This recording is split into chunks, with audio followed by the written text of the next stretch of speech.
Hey people, how we doing out there? First things first, my name is Kenneth Bird. My company is Black Series Edition LLC, Crystal Edge Technology Screens, and our FLE-BT technology coming soon.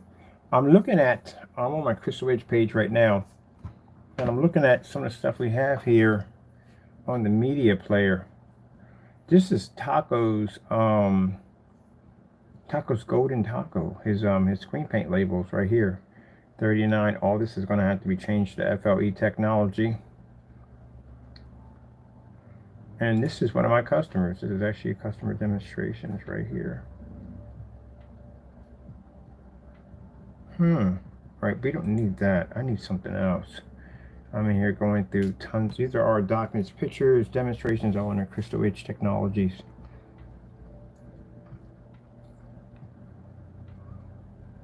I'm looking for something called Dedicated Cinemax. We made a screen paint for churches. Oh, we got documents in here, a lot of documents. I'm not going to talk about that because I said I don't want to talk about anything involving the courts with my company. But yeah, we've got documents in here that I didn't even know we even had. When did we scan those things? Oh, yeah. I forgot about that. That was for that different, the blacklist site. That's why they're on there. Okay, let me see if I can find this picture. Can we, are they allowed us to blow this up? I don't want to add this on there. I need to change the label because we don't have FLE technology anymore.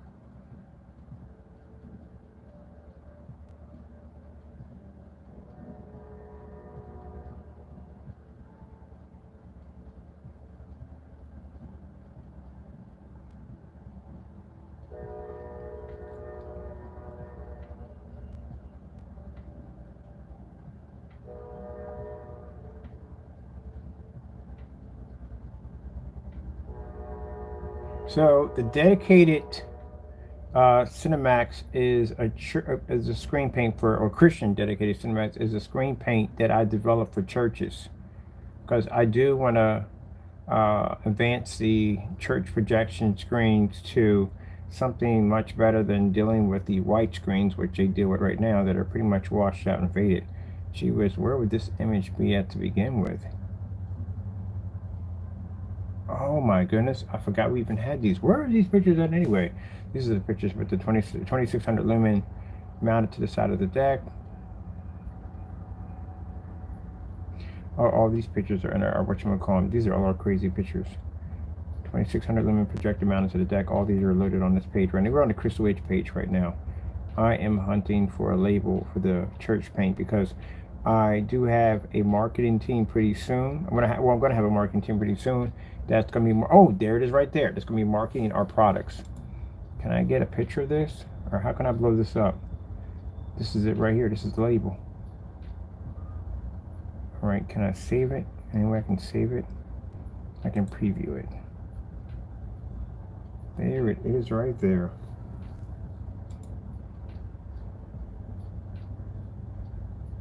Please tell me it gives me the option to save this somewhere. Let me see.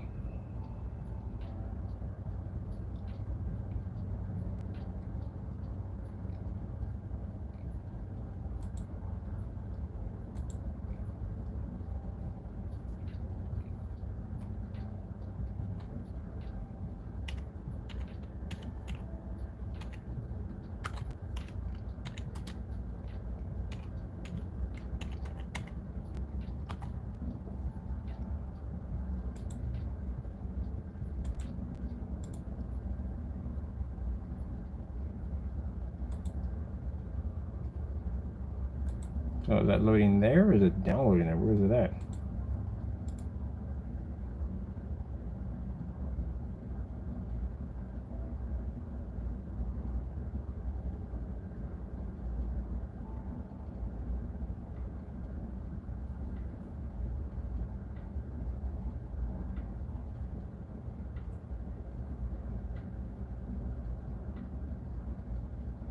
Yeah, but I gotta update this. I gotta update all this. This is not gonna work. Ugh, got it right there. It's really right there. Let me see. Come out of this. All right, you're right here. Can I copy you from here?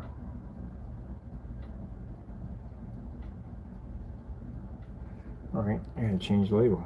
I can't get access to the label because it's protected underneath all this.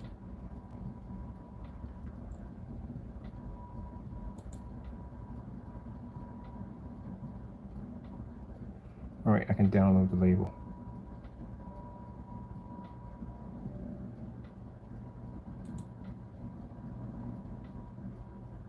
God screen paint. Well, I should be to find that file somewhere. There you are. Let's see if I can save you. Save as. Huh, that's not gonna work. I need to get access to you somewhere and send you to the other file. I can't print you out. I need to save you. What am I saving to? What file are you gonna allow me to save it to? Oh, I can save you to a file. Okay, cool. So let's figure out exactly where we're gonna throw you at. I should already have a file in here for you. Let me see. Picture. All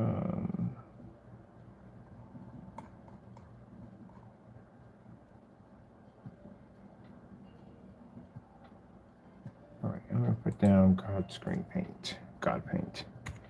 God paint. So I can find you.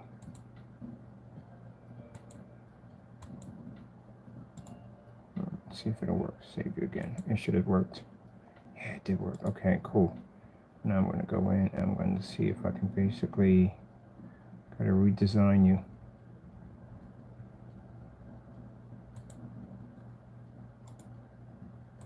Perfect. Ah, yes, we can get our hands on it.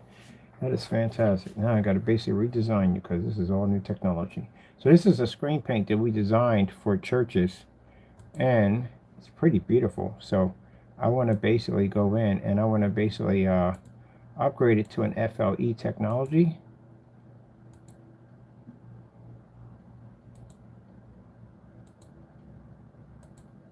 And I want to bring this out because my main goal is when I hit on site, I want to be able to market our products and be able to walk into these facilities with these products or meet up with these people in these facilities and show off our new technology. All right, Christian Dedicated Cinemax. So we need to literally, how was this to even design? I can't remember how I even did the word printout for all this. Oh, gee whiz, I want to do this all over again. I wonder if I know how to do this again. This was gold and black. I wonder, let me see. I can do the Christian there. I'm going to have to do the Cinemax over again.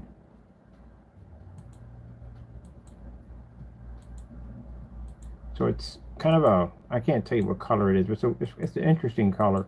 And I want to get a chance to meet it with some churches and show off this technology to them. So let me see. We'll save this, and I want to get a chance and see exactly what we would need to actually write this in. Let's touch here. No. We don't need that. I need to be texting in here and get the text right. All right, let me see. With the black, what is this right here?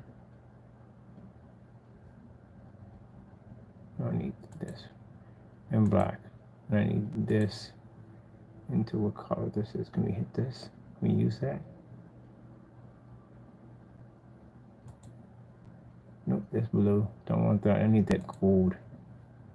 Whatever that gold is, I need that gold. No, catch it. No, it's catching the blue. It's not the blue I want. It's the actual gold I want. That's what I'm trying to hit.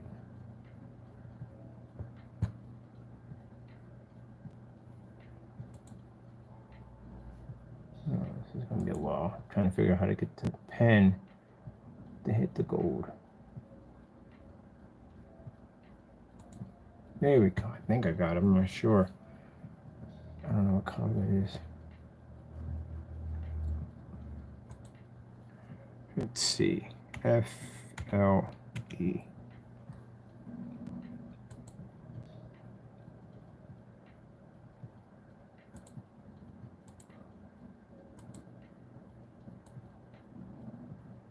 No, that's definitely not going to do it. I'm going to have to figure this out myself. All right, I'm going to have to change the whole thing out. Literally going to have to do the whole thing all over again because I'm not going to get the color I want. So I'm going to cancel this and go in and just retouch and take the whole thing out because there's no way in the world I'm going to be able to duplicate that same thing. It's going to be virtually impossible.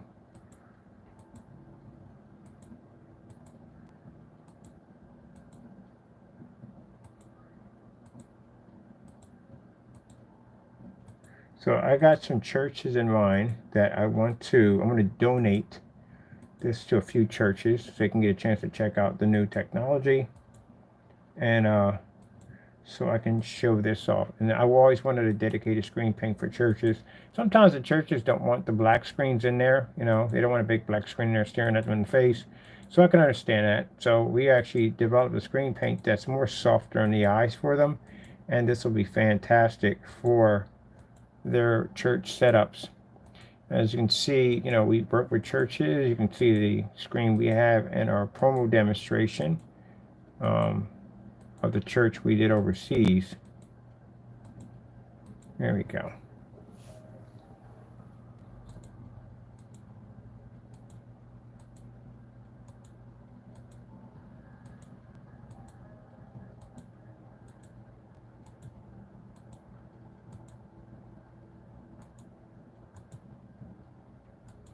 There we go. Perfect.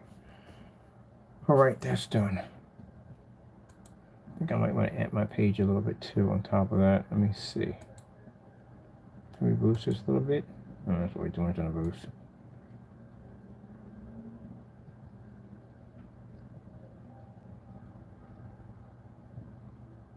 I'll take that right there. All right, put my letters in there. I'm going to do this one black and we'll get the gold. I'll take that right there. That's perfect. Okay. FLE dash R dash M. Actually, it's the same color. Pretty cool. I nailed it. Let me see.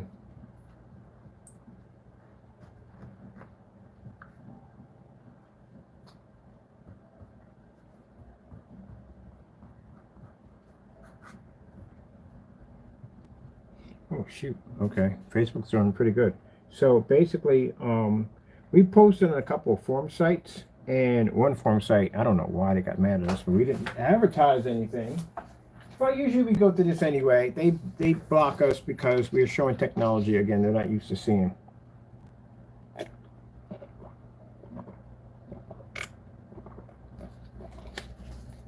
So we're used to that.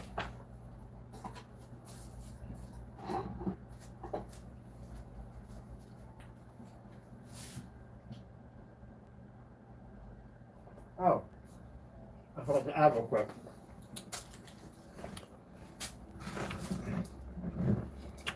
I'm expecting my black paint at the end of this month. So I ain't gonna put the date on when I'm expecting the black paint. Again, like I said, if you're going to prosecute my company, please back up your claim.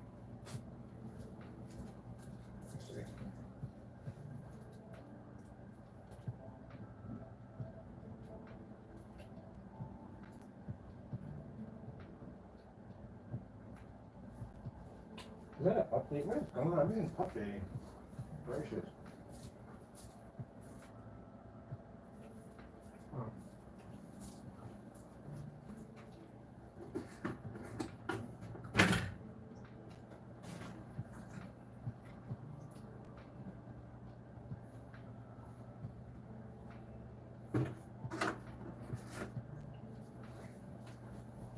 I do have to follow up on one thing. It needs to be done. It has to be done.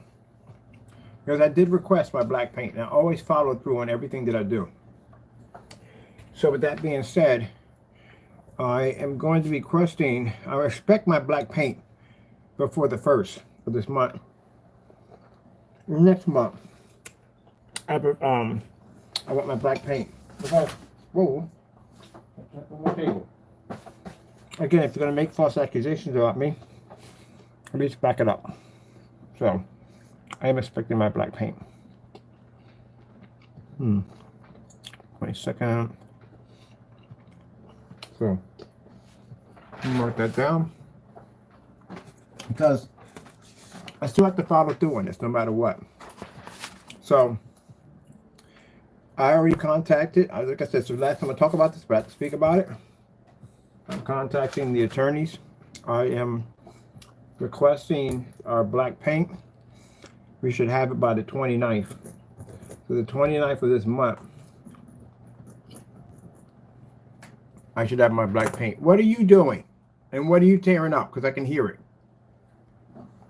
Can stay out of trouble. 29th of this month, I want my black paint.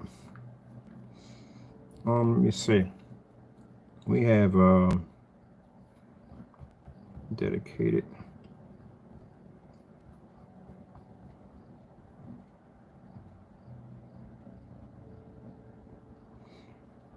Excuse me.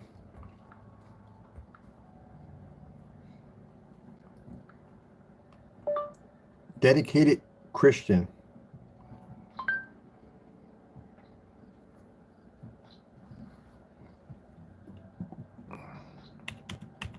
And like I said, people pop in and pop out. I guess they feel that it's supposed to hurt me at the end of the day. No, it doesn't hurt me.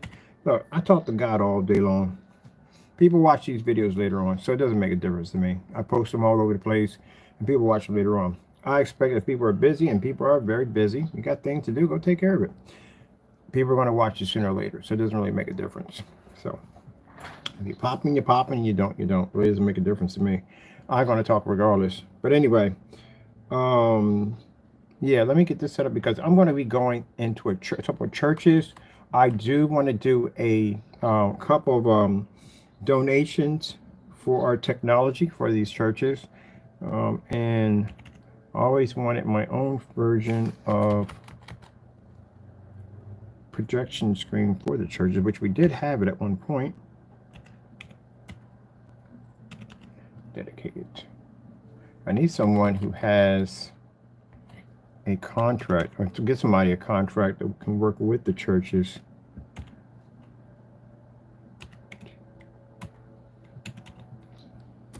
Dedicated.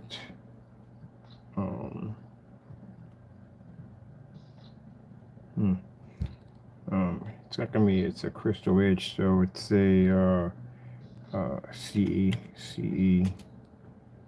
and that would be Christian CHR Christian Cinemax. So gentlemen, so you know, I have not forgot about you. I'm expecting the 29th for my product. I'll post a date, and I do have to send you out emails so you know that. I have to follow through on that, and it has to be done. I don't want to talk about it on my channel. It's the last time I talk about it, but yeah, I have to send those out. So I am going to be sending out your emails requesting my product. FLE Dedicated CE, that's Christian, CE for Crystal Edge for this here. For that one, Dedicated Cinemax, projector, screen, paint. All right, we only make this in 1 gallon. So by the way, we don't make this in, because usually churches are always doing big screens. So we start them off at 1 gallon. This is going to be fully. We got a cap on that.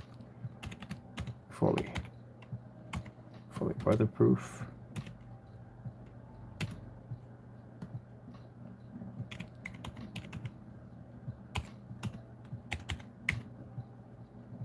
And ultra short throw. Ready. I just capped the crap out of that. I think I did cap that last one. It's not supposed to be capped. ready. So I'm getting my products ready for, mainly, we're going to be doing some our products are online and offline, but I'm getting these ready for demonstrations I want to do, because I'm basically done pretty much all I can do for advertising online. Right now, I just want to practice on basically getting ready for offline, on-site demonstrations, expos, all that good stuff. Let me see.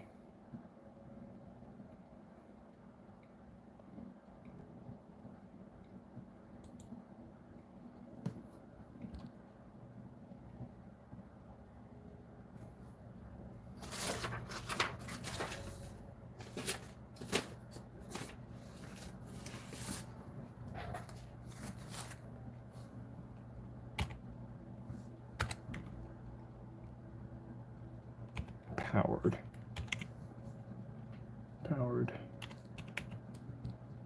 by God.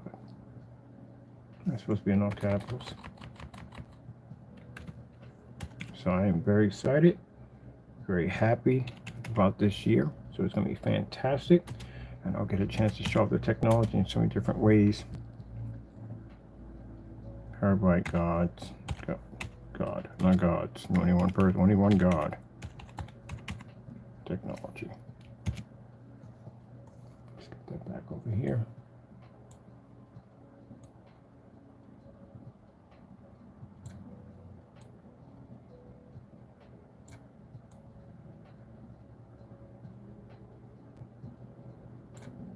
Yeah, perfect. Done. All right. That label's finished. Completed.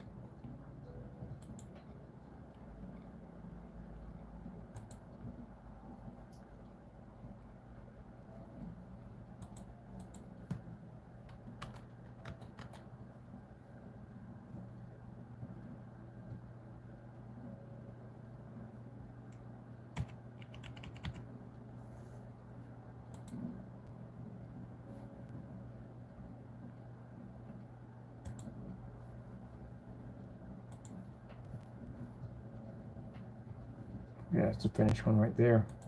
We already saved it already. I'm good. Cancel that. Get that out of there. Done with that. Now I can go get my label. I need to upload. All right, we're not going to do it from there. That's the dealio. Okay, give me the upload. You're slowing this on. Okay, you go from here. Really? Seriously? I hate that when that crap happens. Seriously, give me my upload, for goodness sakes. That's not what I need.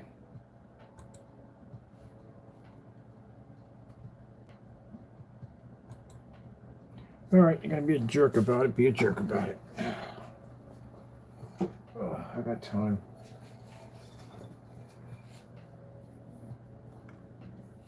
Not what I want. All right, there you go. About this.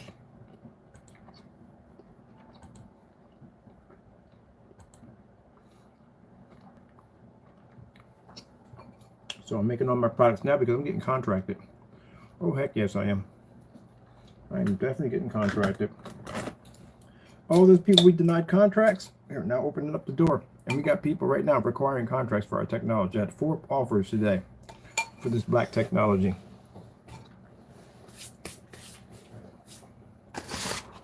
We had there's a Black Wall Street up here for African Americans who basically want to start their own businesses. They're already starting a business. We just need exposure. So they're going to do a lot of legwork for us to help us get where we need to get commercials, TV time, whatever. We're getting it. I'm paying for a lot of money to get this done. So for people who are trying to shut us down online, well, man, wait till you see us explode out there. It's going to be absolutely insane. I had a taste of it, what it was like. I'm going back out. And we're going back with all new technology, far more advanced than what we had before. We're going to cover every single base we can get our hands on. Inside, outside, gaming, you name it, and even churches, which I'm doing right now. So that's the whole plan. We got a big plan. I got big plans, big plans. That's why I went and made the phone calls, called all these different places, and figured exactly how much it costs, how much hours we need to be there, all this stuff at the end of the day. It is a place where a hall where they plan weddings. And they want us to do a couple of screen demonstrations in there. They're going to install screens in there.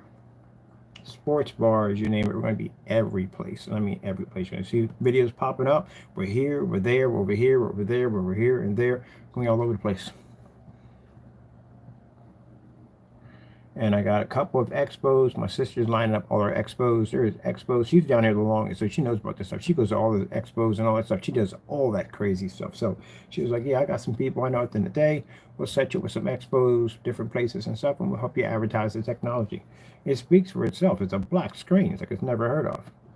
But there's a bunch of churches up here too. So I'm planning to donate some screens to churches. We're doing ad tech for the library for free to help them hook them up so we can advertise our technology. Yeah, we're going to do great.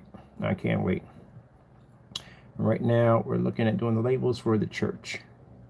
Because, again, working with churches, and I've worked with quite a few churches, the black screens are great, but some of them just don't want that big black screen staring them in the face. It's a big screen. So this is a really soft color paint. It's gorgeous, absolutely beautiful. But, yeah, it's going to do what it's designed to do. It's perfect for them. We had a couple of churches. They loved it. So we're bringing it back. Let me see. Did we upload that from there? Get this from here. Here we go. This is going to be on the Crystal Edge site. I'm going to go over here and grab this. Where are we on this? And the good thing about having the product able to feed through a paint sprayer, installments are a blast. I mean, literally a blast. The Infinity 7 technology, that stuff isn't. So when we get done with that, man, that stuff's gonna be gorgeous. It's gonna make everything look like it's like a kind of a pearl platinum kind of look to it. It's gonna be gorgeous when we get done with this stuff. But anyway, anything you coat with that, it's gonna just one coat application, it's gonna marry to it automatically. So this will be fantastic for the installers because the installers really don't have to do any work. Just come in, set their own blast, and they're done. They're out of there. Let's see. Where are you? Just put you in here for the Christian paint. You gotta be in pictures. You gotta be in there. I always lose my. Here we go. Here we are. God's paint. So there you are.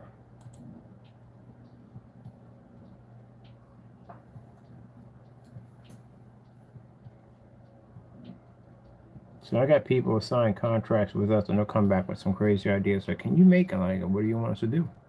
How do you want us to make it? How do you want us to design it? And we can make anything we want. We are blessed to be able to make anything we want. That's why if you look at it, we got paints that do just about everything and screens that are coming to do everything else. DJ for parties and events and weddings. We got screens coming up for that. You can ball up into a little knapsack and still pull it out without a wrinkle or a crease in it. And it'll do exactly what it's designed to do. All right, that's perfect. What do we have underneath this? We got to change everything out on this thing because we don't have, let's see, we don't use ambient light rejection technology anymore. So we have to change it over to FLE technology. And so we were on a site, one of the sites. I'm on a bunch of sites, but I was on one of the other forum sites. And I don't know what went wrong with the admin, but he basically removed our posts, which I'm not mad about that. My company's name pops up, literally. That's what I use to log in because I knew they do this stuff. So using my company's name, you kind of know how to find me. It's not hard to find me at all. And the people loved it. That's when the people are asking all the questions and stuff. And then you get people on there, they get jealous and get mad and they report nonsense against you. And people have been on for a while. They try to use the seniority to try to get rid of you. That's what they do. No problem.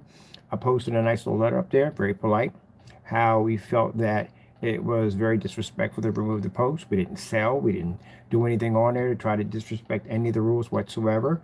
And that when we blow up, and we are going to blow up, we're just going to make sure we mention your site 100,000 times a day. So we know that how you disrespected us. And that was wrong. They should have never did us that way.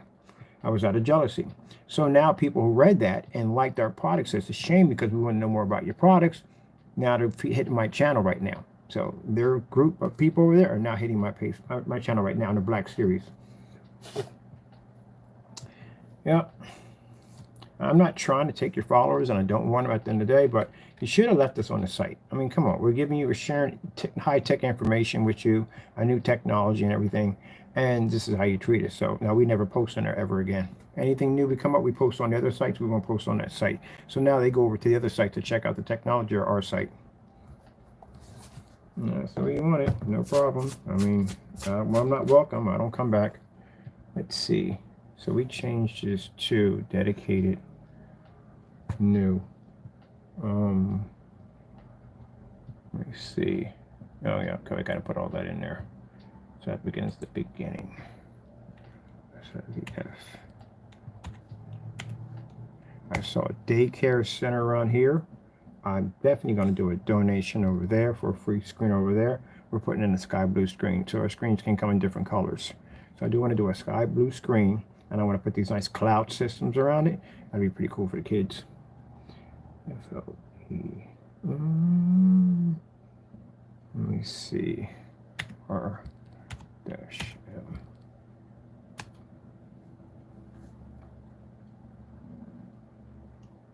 See, I understand that we got to deal with trolls, but out there, you don't even exist at all, period. On here, we can handle our own, like we always do. We've been here for years and years and years. We've always handled our own against everything you could possibly think of. I used to have a dispute with a guy called Mississippi Man on AVS forums. Pretty much just about everybody we had conflicts with, because we do things a certain way, and it's the way we like to do them. We don't roll with everybody else. We have our own traditions on how we like to do things, and sometimes we cause ripples in the water, but I don't want to do the tradition thing. I don't want to be doing the ambient light controlled environment, expensive projectors, and advising our customers to calibrate and point them to buy expensive projectors. I don't want to do that. I want to do something different. So we go against the wave, and that's why they come at us. Same thing with Diamond, same thing with all the other companies we dealt with down through time. We just don't play with them at the end of the day, and they don't like it. They would rather have us come on there, let's join the masses, let's lie to you, let's tell you at the end of the day, hey, you got to buy this expensive projector, and you need to be in a dark environment before you can use their no, we're not doing that. So out there, we don't have that problem. We don't have the conflict out there. Out there, either the technology works or it doesn't. That's how it goes. You paint it down, you have to display it, and you have the same people that will ask you 1,000,000 questions, but even worse, because instead of them being online, they will be literally in your face, right there, asking you a ton of questions. There'll be 100 of my kind out there waiting for me. And I look forward to that. That's why I did all this work to begin with. FLE-R-M dedicated. Did we put the 77 before or after?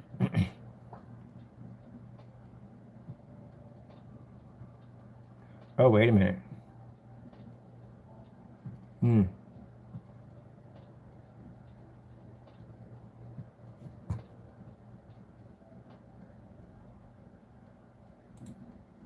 Dedicated CE. Dedicated CE. Oh, I forgot it's got a C on it instead. It's a dedicated CE. That's what it is. I was wondering, like, what the heck is it? Dedicated CE Christian Cinemax. Dedicated CE. So it's a dedicated CE. Dedicated CE. That's what it is. Couldn't figure out which was a 77 or a CE class. It's a CE. Christian Cinemax. No, the only people we sell this paint to is churches. They're the only ones that can obtain this. Only churches. I mean, if you want to go in the line and say you're a church at the end of the day, well, that's between you and God. That's showing me your problem at the end of the day, not mine. Let's see. Did we do it right? No, it's Cinemax. It was Cinema. We were going to change it over to Cinemax. Cinemax. So if you're just wondering, like, is he making all this paint for, like, online? Some of it's online. We got some paints that we're making for online only. We got paints we're making for showroom displays. There's a lot of stuff we're going to be working on. So I'm working on both. Whatever I'm designing here is going to be produced out there also too. So again, you know, like I said, I got to be here online with this. I got to be offline with that.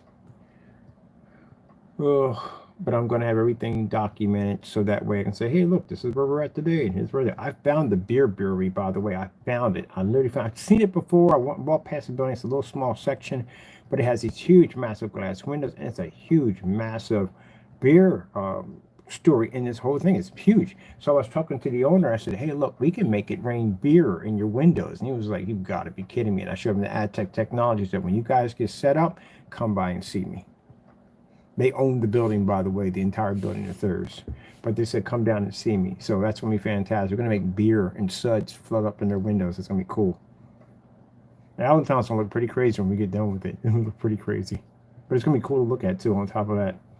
And on top of that, some of the projects we're working on, I met the mayor one time. I'm going to get a chance to meet with him. I got those giant screens I want to donate.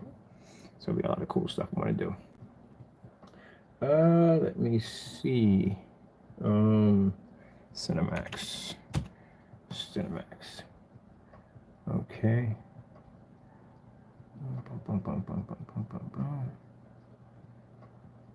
190, not anymore now.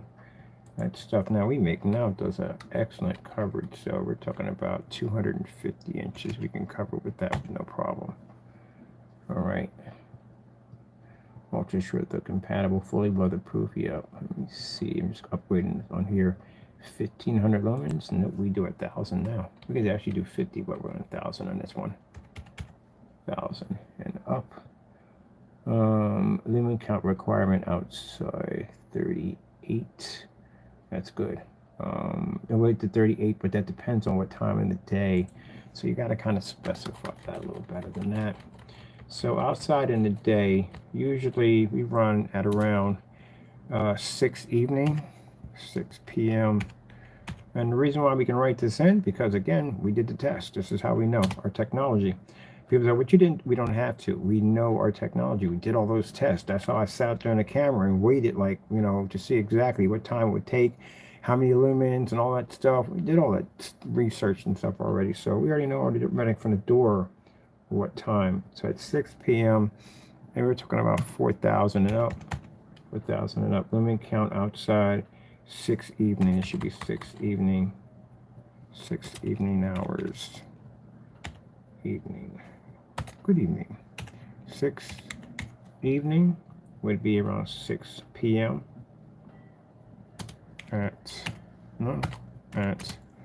4,000 lumens, and after, let's see, after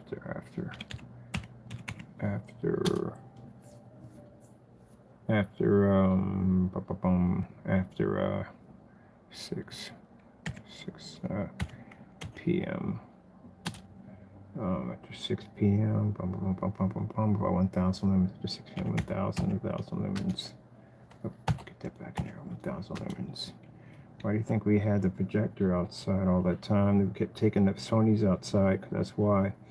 Because we were testing to see when the screens would activate, about what time of the evening we can fire up a 1,000 projector and figure out tests. Like the test I did today, where I showed you, simple and plain, so one of the tests we do, if we turn everything out in the dark and we take a flashlight, how much light would it take to affect your screen to cause it to discolor?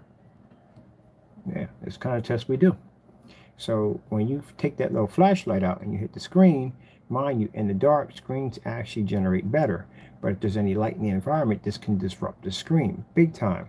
This is why when I tell you, when I see demonstrations in ambient light controlled environment, the environment is controlled, which means if you would actually turn up those lights, what would happen to the screen? Which means you would have to stay in that controlled environment in order to work a setup that you paid a lot of money for. And that's what the reason of the demonstration was. We show a star field demonstration. Are you really seeing contrast in the dark with your gray and white screen? If I take out my cell phone and I hit your screen and your screen turns gray, your screen's not working. The black screen, we turn the lights on, it's still black. Turn it off, it's still black.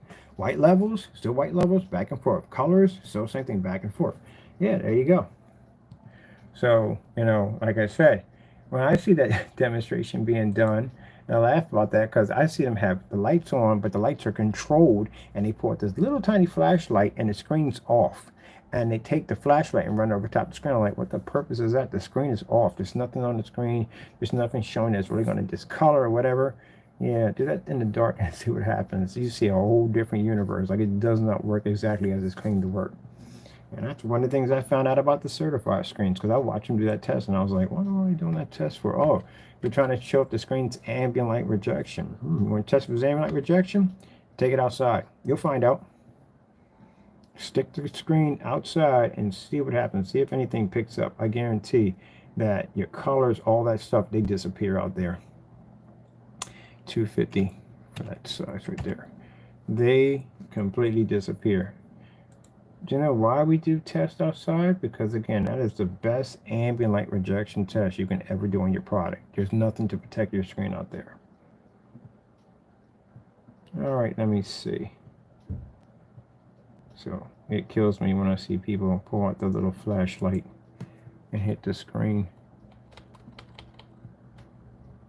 Dedicated Christian Cinemax.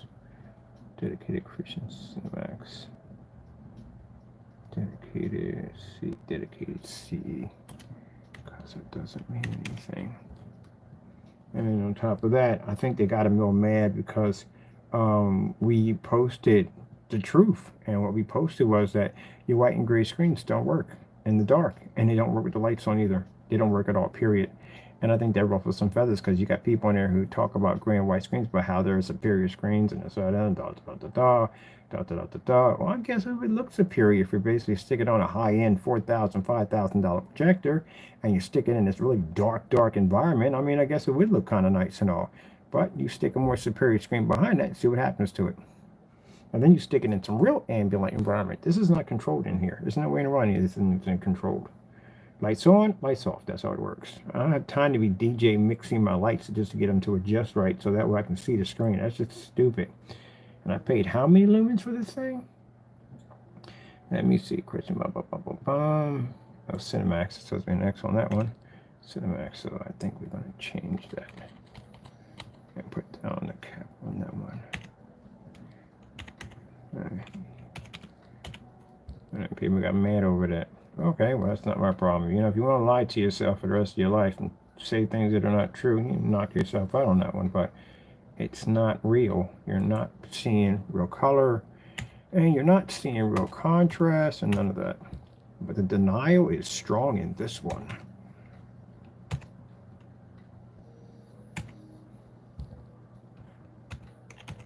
All right, and only 2. All right, dedicated that one.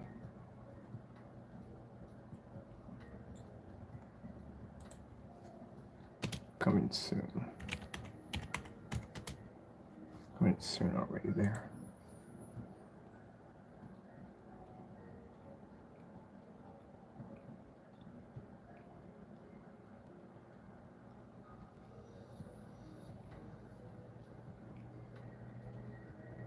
And this is why I cannot do I can do that. I'll do that. I can't, that's going to be a problem because I know me, I speak my mind. There's no way in the world I can sit there and watch somebody talk about somebody. Well, see this screen right here? This screen pulls up a 100% contrast level and true black levels.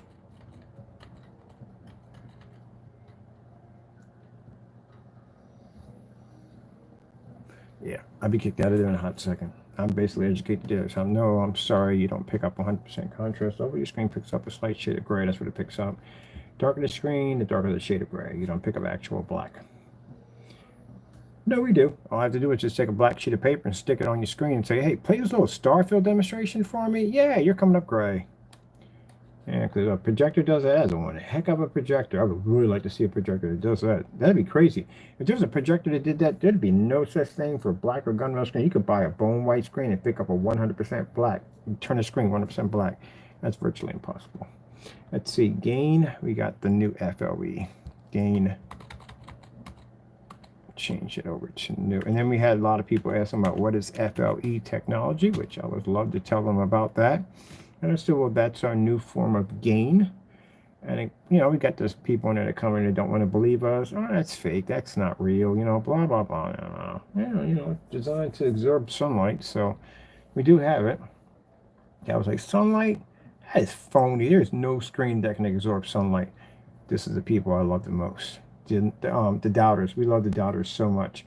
Yeah, let them run their mouth, let them talk. It's impossible. You're a joke at the end of the day. So you got a projection screen that can absorb sunlight. Man, I would love to see this. Oh, really? Sure. There you go. And then that was it.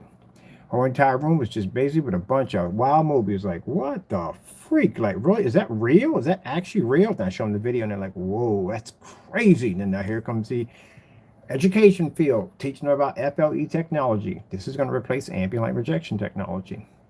And for people saying that, no, it's not, yeah, it is going to replace it. And the screen's going to absorb sunlight. That's the most feared thing for a projection screen is light. light destroys your screen like there's no tomorrow.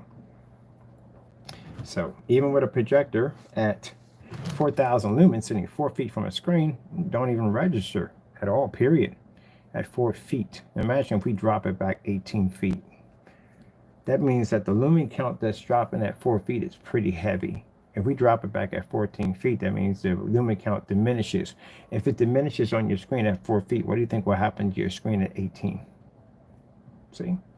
That's what we find out about people's screens and all that kind of stuff. We get all that information off their screens, and especially watching their demonstrations. I watch your demonstrations all day long and just sit there and go, cup of coffee. Well, I don't drink coffee, tea, and basically, oh, speaking of tea, I got a funny story about that one. It's crazy too. I drink about 4 gallons of tea a day. I had no idea I drank that much. My teacup is 32 ounces. That's how big my teacup is. I love tea. It's not caffeinated because I can't have caffeinated tea because I'll go bonkers. It's uncaffeinated tea, but I drank that much. And I didn't realize it until I was filling my container and I looked at the bottom and it said 32 ounces, like 32 ounces. So how many ounces of tea goes into a single cup? A teacup is actually 6 ounces. So I drink 5 of those. For every time I drink one of those big cups, my big cup of tea, I drink 5 teacups of tea. So I drink 4 of these a day. So at 32, and that's what this thing holds, I'm drinking a gallon a day, a little around a gallon a day. Yeah. So that's about 20 cups of tea in a day. That's literally how much I consume. I love tea, by the way, as you can see, but yeah. But I drink all caffeine free, because if not, I'll be bonkers, absolutely bonkers. So I literally added that up today. I was thinking, I was looking at the cup and I was like, wait a minute, how much tea can be held in a cup? And they're like 6 ounces. 6 ounces? I drink 32 ounces and my cup is 32 ounces. And I'm thinking, how many 6 goes into 32? And they're like 5. And I'm like, that's 5 cups of coffee, 5 cups of tea. So every time I drink that thing, consume it, I'm drinking 5 teacups of tea.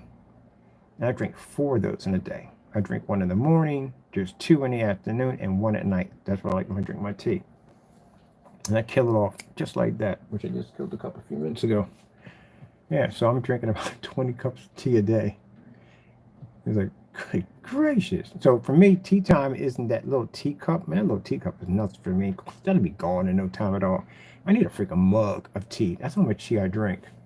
A mug. 2 tea bags and about, the sugar count's kind of bad.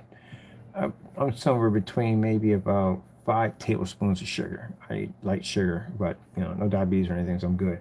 Yeah, I drank that much. I added it up. I'm like, gee whiz Louise, I drank that much tea? I freaking love tea. Tea is fantastic. I love tea. All right, let's get this spaced out here. Right there. What's this link for? I gotta hit that link, figure out what that link goes to. I wonder if it goes to the link to the big screen. Probably does. Weatherproof, 4K ready, 3D ready, 3D ready. Wow, I don't even make 3D projectors anymore. I'm going to take that off because that's not even necessary anymore. That tells you how long we had this product on here. 4K ready. So we should have 720p because that's what we can run. 720p, 720p, dash 1080p. Huh, 1080. 1080p dash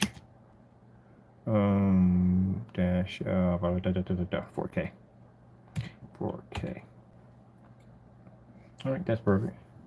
Oh, we already had it right there for the larger resolution count right there. All right, then we didn't need this here. Oh shoot, not that. We need all that. What are you doing? Really? Get off of that. We don't need this. Pointless if we already have it there. Resolution capabilities, and resolution capabilities literally should be in solid bold, and it should be in black, heavier black. There we go, it's better. And that should be under. All right. Over 18 screens certified. Aha, that's what we did the certified test. We did certified screens, crazy certified screens. Yeah, definitely on that, because we did run into certified screens. You can take any certified screens you want. Let's see, ambient controlled environments not required. Can maintain an image in a fully fully lit. That's spelled incorrectly. It should be fully lit. Fully lit. Fully lit environment. Fully lit environment. Without washout, yep. Color enhancement, heightener technology. Oh yeah, heightener technology that far back? Heightener technology 5 now because it's an FLE. You know, times 5. That's the new technology. Let's see. Produces rich, beautiful colors without the need of calibrating your projector. Yeah, I never calibrate a projector a day in my life. Let's see. White level heightener times 5. Times 5. Technology can maintain outstanding white levels without becoming dark or muddy. When it comes to bright colors, bright, colorful, and white images, picture quality. For picture quality.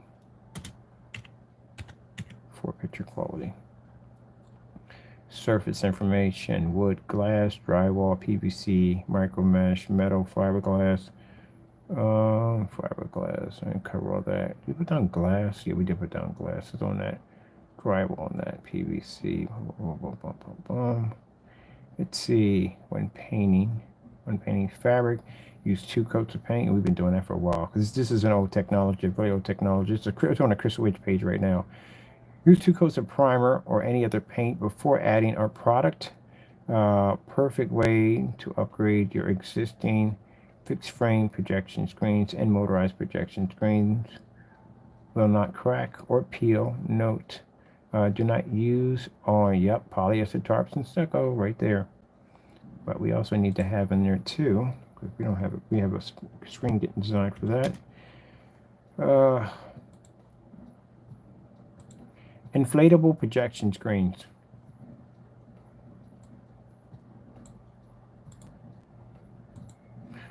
Oh yes, the competition of inflatable projection screens. This is going to be a crushing summer. It really is going to be a crushing summer.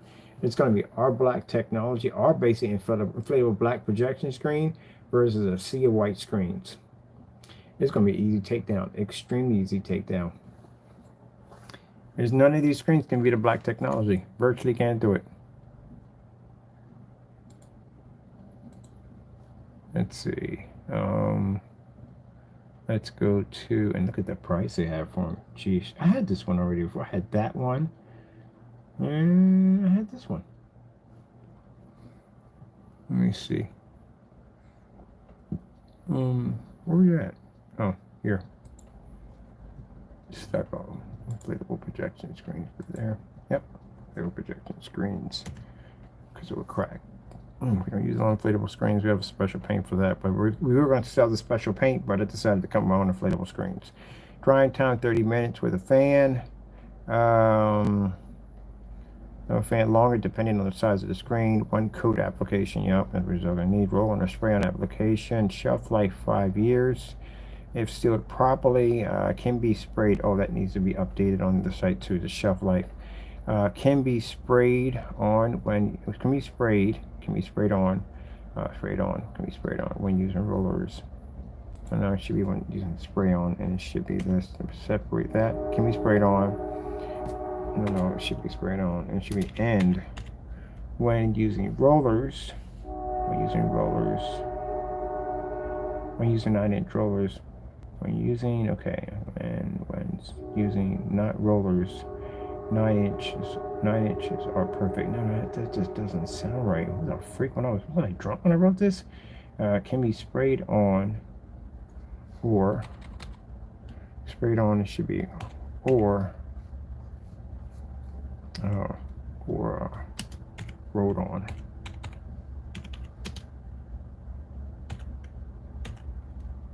All right. And it should be used. Hold on. It should be used. Use rollers of 9 inches. 9 inches. 9 inches.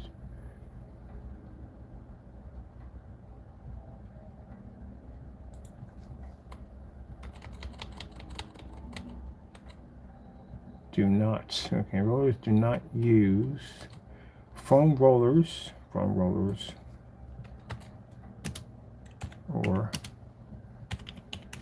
paint brushes.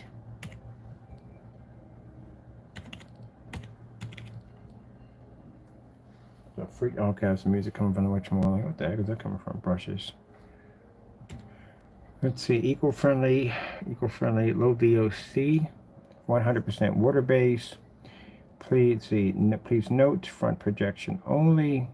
Clean with warm water and mild soaps.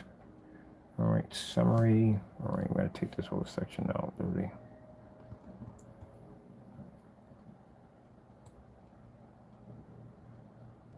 Summary.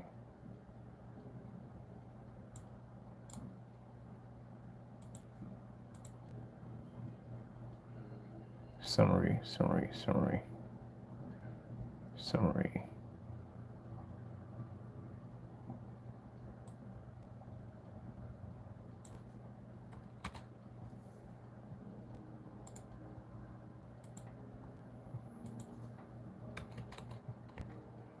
Our new FLE dedicated CE Christian Cinemax screen paint can maintain in super bright levels and vivid, brilliant, beautiful colors without the worries of washout in a fully lit room. Let's see. Turns just about anything into a professional performing OLED light projection screen. OLED light, can't put that there because it doesn't have 100% contrast. It turns just about anything into a professional performing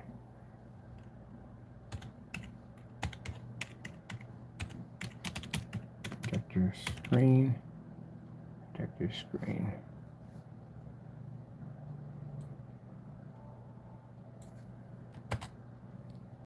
Prime projection screen. Oh, great. Really? Seriously, Burger? The freak are you typing down? Projection screen.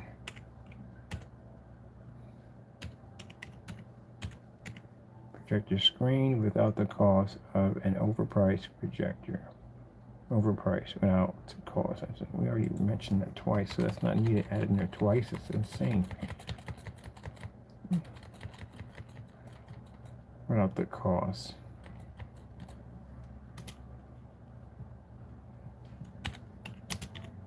Without the cost of spending.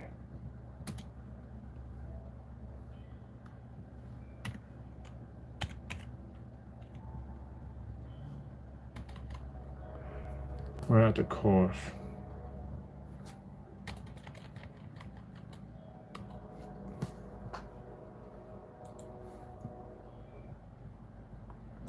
High expense of screens.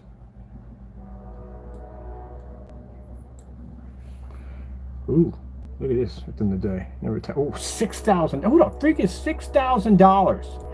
Oh, I gotta dig in. We tested that screen. I literally tested that screen.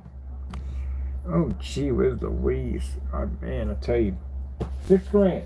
That screen is $6,000. How big is that screen at $6,000?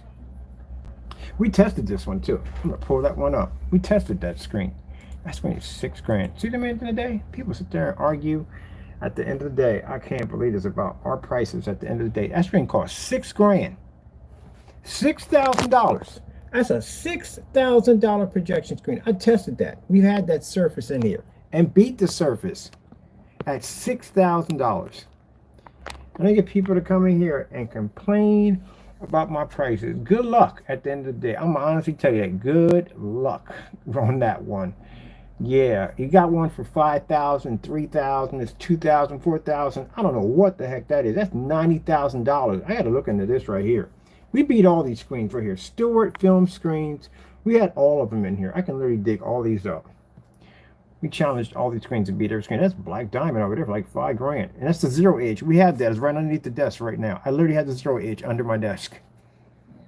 And that screen it's a panel. This should be the panel.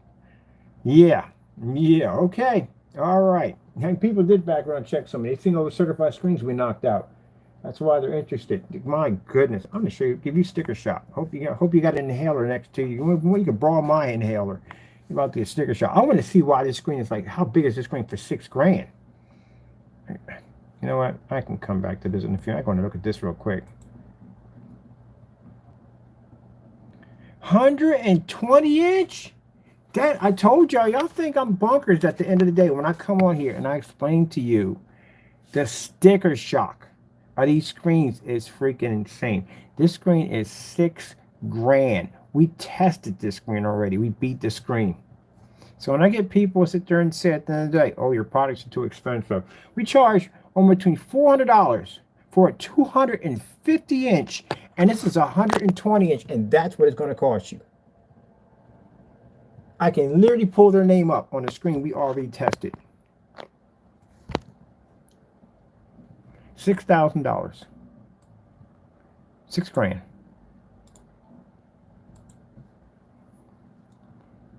That is crazy. That is absolutely insane. I thought it was upsetting over a $3,000 Grey Wolf. That is absolutely insane. That's what I said. It's between the have and the have-nots. You know, when I talk to people and I said, I had no idea those screens cost that kind of money. Yeah, they cost that kind of money. It's insane. DMP Supernova for 180 inches. Guess how much that screen costs? I hope you got $18,000 laying around, because that's literally what that screen costs.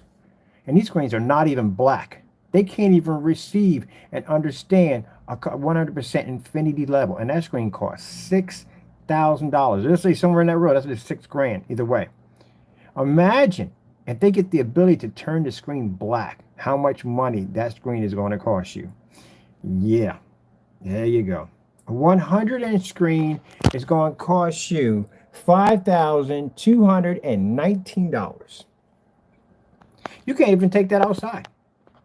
That screen, guarantee you, it's not even ultra short throw compatible. We had them here. They're not ultra short throw compatible, which means you have to buy a special screen for it to make it ultra short throw. That's going to cost you even more money. And people complain about all prices at the end of the day. Are you kidding me? Yeah, good luck with that. Good luck with that $6,000 sticker right there. Any projector you buy is going to tilt you over the line.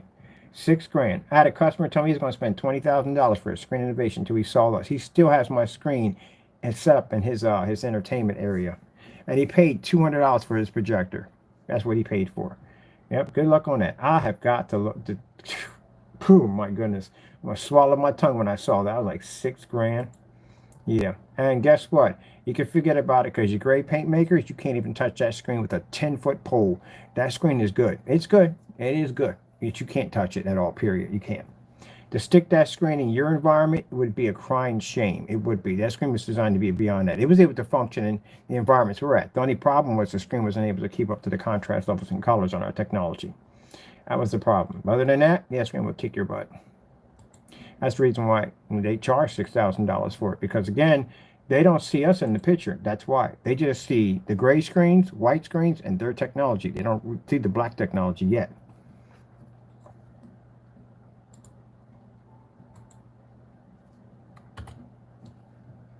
Told you. Bam! Did the demonstrations. Tested this screen. Already had it. The top of the line screen had it in there. Already did tests. Against the Supreme 8. And 8 took it out.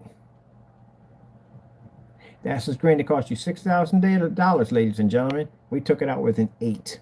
We got an FLEs, and FLEs are 77s. You know what a 77 would do to that screen? It'd turn into a white sheet of paper. Let's show you. We had both of them. Actually, I ordered both of the sample sheets.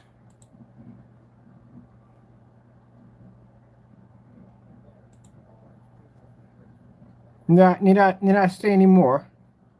Yeah, that's a $6,000 screen. There. We have the Dark Star 9, which is $3,000. We have their screen. This is a screen. I butcher their name all the time, so I do apologize in daylight, but I do butcher your screen when I say it. That's their technology right there. That's what an 8 did to it. So that's the reason why I told you our company, when we get out there, is going to blow the freak up. Anybody's going to be jumping on that technology. That's a $6,000 screen, and that Black Technology was able to eat it with no problem. Destroy it with no problem. Yep.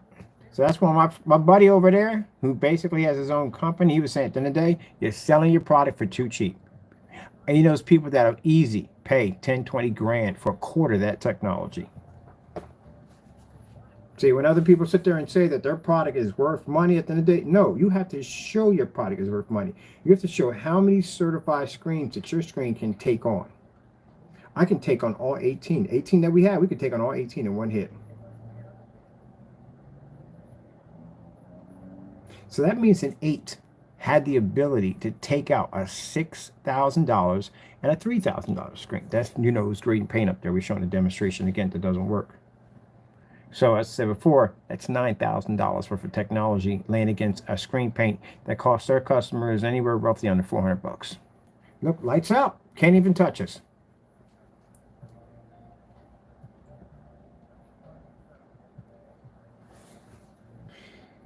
Oh my goodness. You know what? I can't wait. I cannot wait. I cannot wait at all, period. I can't wait till we get out there to the expo. Because you know why? That technology will knock any screen out. Well, that's an 8 now. We don't make 8s anymore. 8s are basically outdated. We don't do them anymore. But anyway, yeah.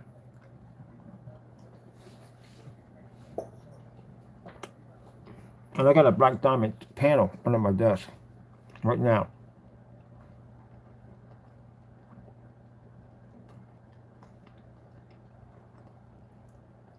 Watch. Can't even read. Maybe took that screen out. I have all the demonstrations and certifiers I've taken out.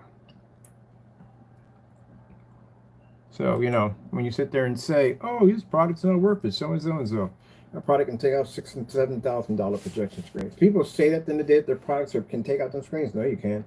Unless you test one of them. And when you do those screens, you have to test them on white levels, contrast levels, and color levels. And these are long demonstrations, like 2-3 hour long demonstrations, because you have to be extremely thorough about the testing that you do against that product. Because again, these are companies that would take you to court and sue you.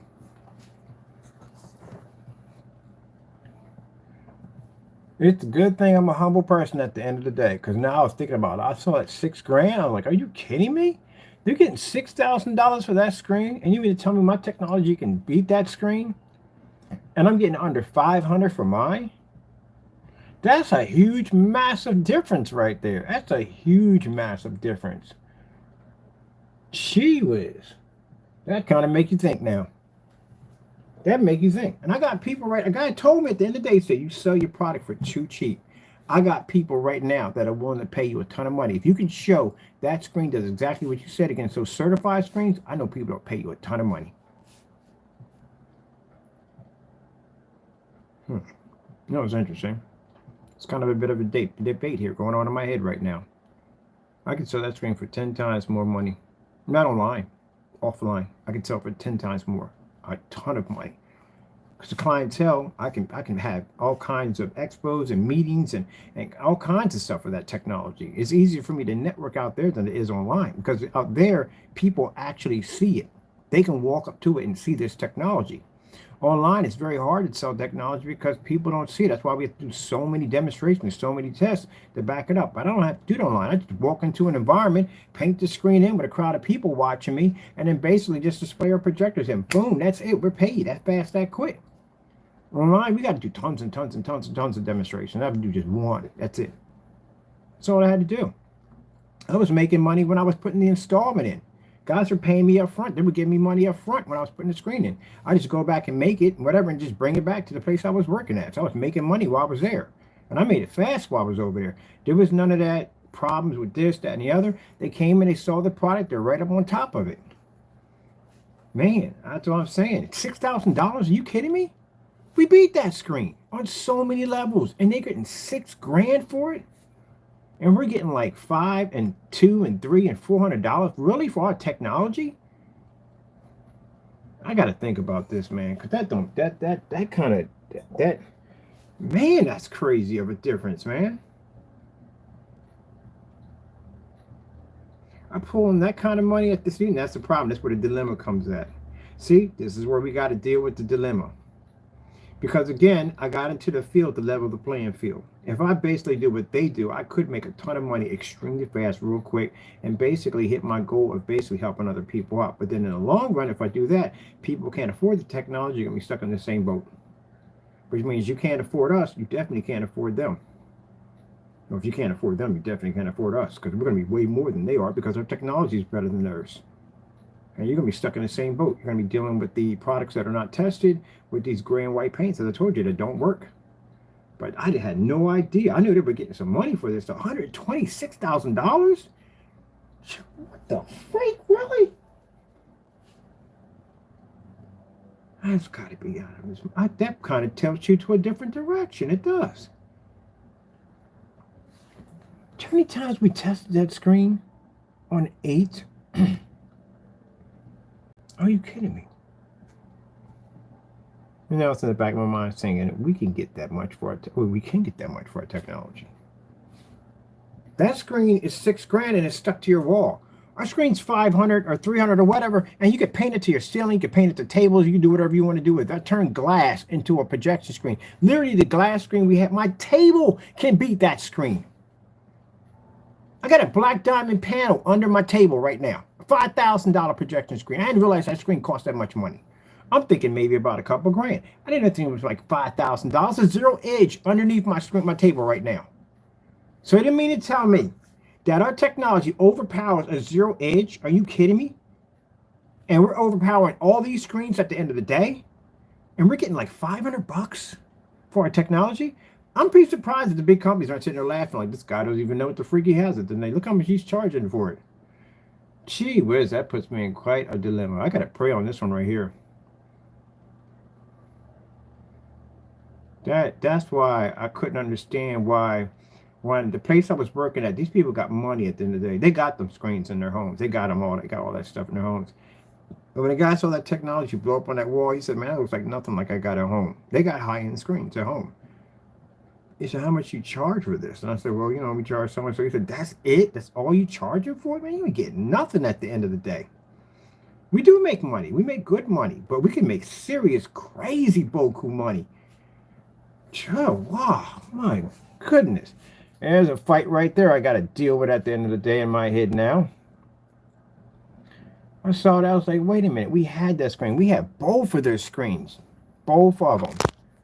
Both of their screens we tested. Both of them. They were on 8. An 8 beat the screen. And here we are sitting here at 77 technology, FLE technology. They can't even basically take in sunlight. And you tell me we're getting under $500 for our technology? Oh, man, I got to think something. I didn't believe they were costing that much. That's crazy. That's $6,000 for the screen. 120-inch screen.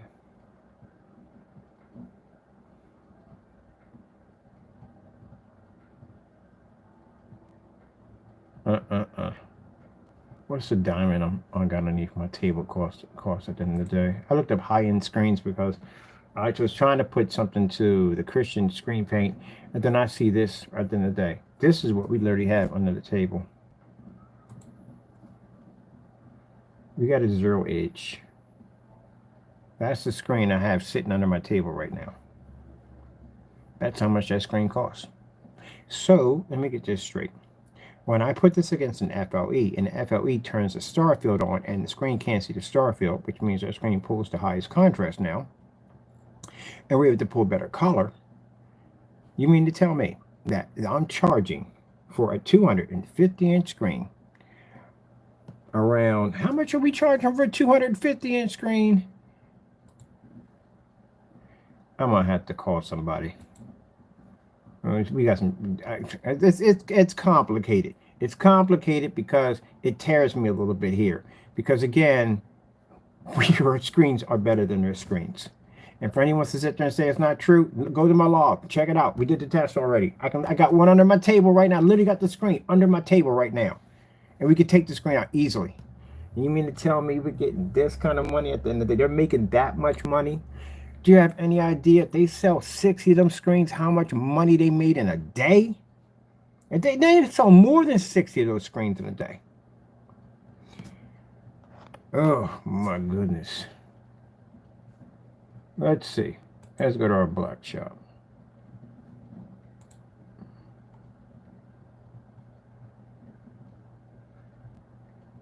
So let me get this straight. 120 inch of FLE technology.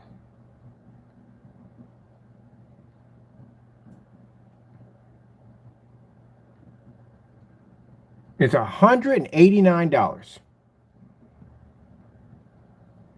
That's 24. That's 24. I'm sorry. Yeah.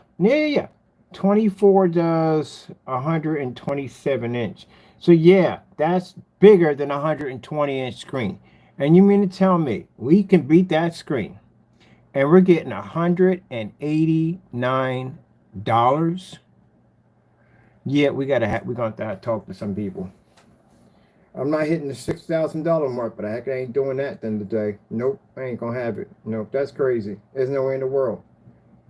Ain't no way in the world. Show me anybody else that's beat these certified screens. Show me anybody right now. I've looked for people to try to beat those certified screens. We're the only ones to beat the screens. Because no one else can fill their contrast levels. The contrast levels on a gunmetal screen are really, really good. A gray screen paint can't touch it. A white screen definitely ain't going near that thing at the end of the day. I love how the gray screen paint makers get all mad at the end of the day when I mention y'all. Y'all can't do it. Y'all can't even survive in fully lit environments. How the freak you going to take on a gunmetal technology? They can pretty much pick up in well-lit environments. You can't be in that environment. You don't see contrast. I mean, they don't see contrast either, but still, they're a lot better than you are at the end of the day, so don't get mad about that. It is what it is. Your products are outdated. They're done. You haven't beaten those certified A. It's not going to happen. It's not going to happen.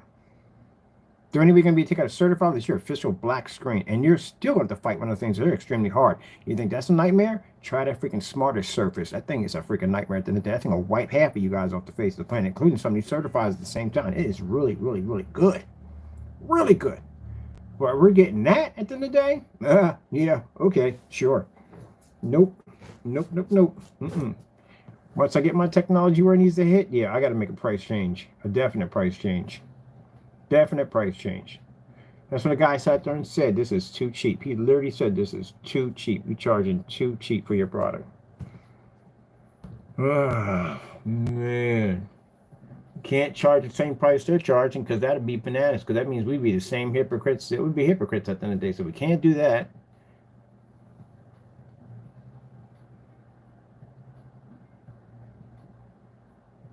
We'd be hypocrites if we do that. Oh, well, something's going to change. Well, no. We're good. We'll keep it there. We're good. Because, again, I got the other screens coming out. And the TV technology is $1,700 for 106 inch of that technology. And that still could wipe out one of their screens easily because that screen right there can take direct sunlight and this screen can't handle it. Ad tech technology, which they don't have at the end of the day. We got gamer technology they don't have. We got the other screen paints we have, and the gunmetal one. Oh, I forgot about that nightmare coming out. Well, that's not gonna go well for them because we got that gunmetal Imperial popping up, and that thing can wipe out all those screens with no problem whatsoever. That's a beast of a monster coming out, and that thing is marketed under $300. Ooh, yeah, it's gonna be interesting. So how I can get this surface again? I think I've had this surface already. You know what?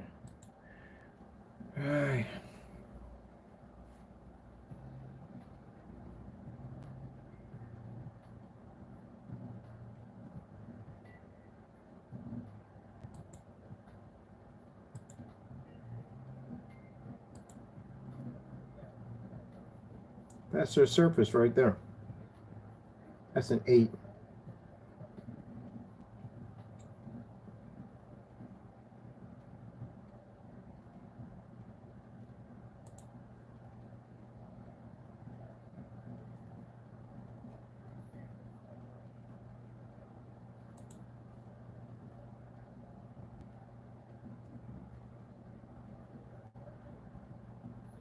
See it right there?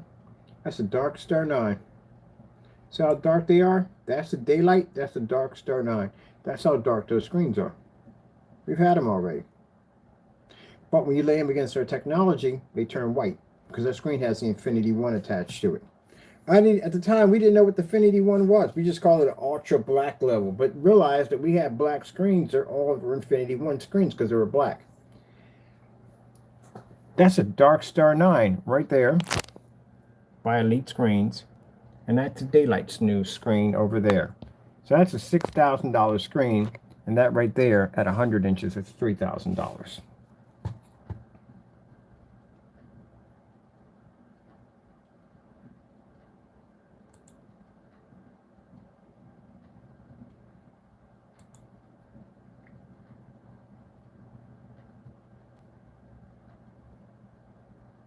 Wow, just thought about that. And I understand what he was saying.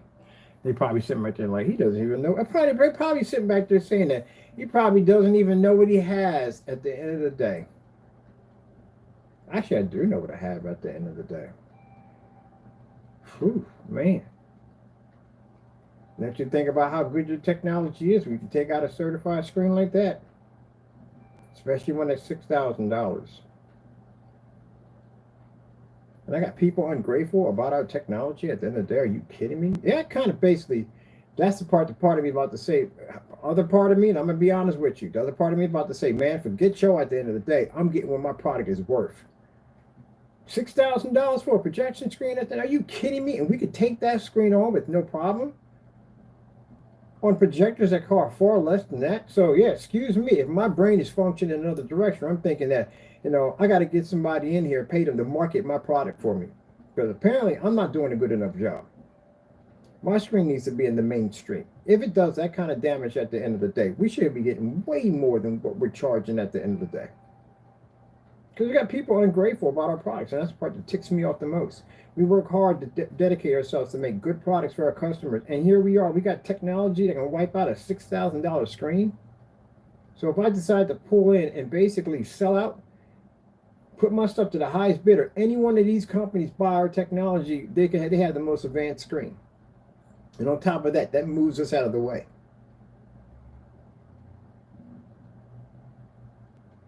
That's how I feel sometimes. Like, I know I got customers that support us and all, and I do appreciate that. But then there's another part that I feel at the end of the day, like, man, we do all this hard work, and we got to deal with all this bull at the end of the day. They'll never get their screen to a $6,000 status because they're too busy cutting corners and cheating you at the end of the day. That's why they'll never get there. They've been there some have been there 5 years. How you been in the business for 5 years and you haven't developed anything new to take out these top certified screens?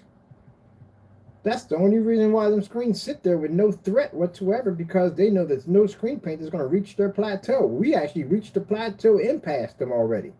And yet, we get the most conflict at the end of the day. We get the most bull at the end of the day. I can sell out easy with no problem. Any one of those companies would definitely big check our technology and any future technology at the end of the day. And where does that leave the customer at the end of the day? Well, that leaves you in a position of having nothing. Because I showed you what gray screens do and what they're all about. And I showed you what the white screens do. Good luck. Because you're going to spend a ton of money in order to have that technology, because they're going to charge you a ton of money for it. It's going to be way beyond that $6,000 mark. Think about probably about 20 or 30. And if you think at the end of the day nobody will buy it, oh, they will, because they got the clientele for it. They're buying them $6,000 screens from them.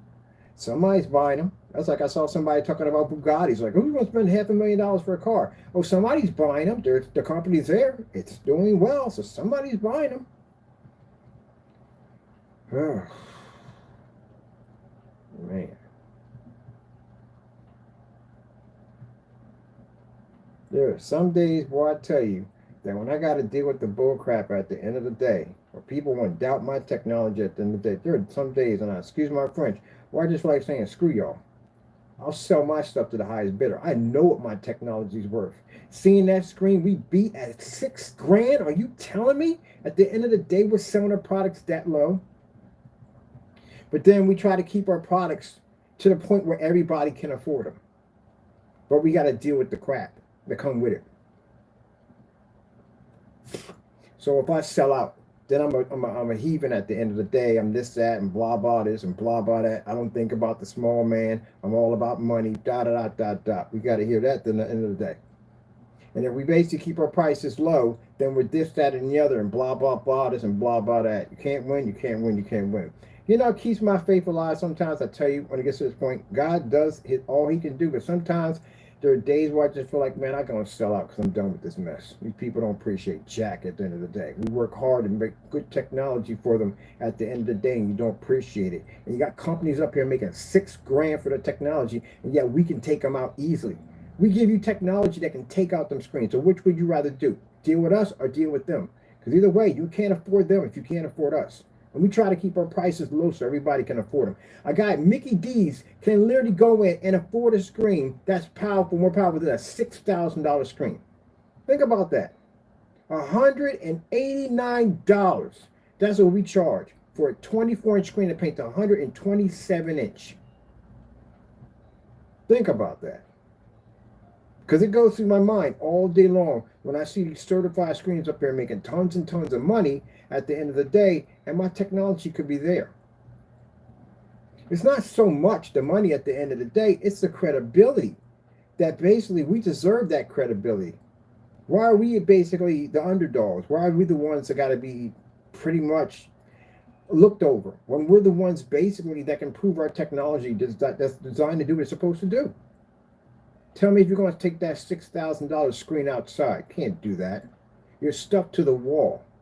We got technology that allows you to convert anything you want. My table, my window, that old box I got back there, that piece of trash that I got out of the alleyway, that can take out a diamond. Sheesh. Only thing that keeps me from crossing that line at the end of the day is when I deal with my customers and they contact me and they say, hey, Mr. Bird, I hope you don't ever sell out. Mr. Bird, thank you so-and-so. Thank you this, thank you that. Thank you. That's what keeps me from basically crossing that line. But I can if I want to. But I don't.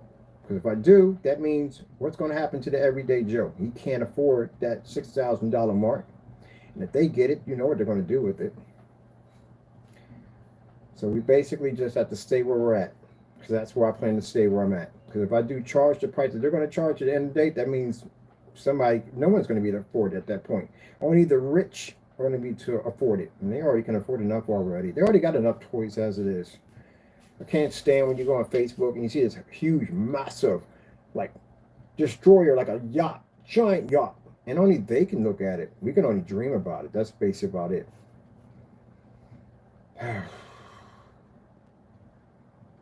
Yeah.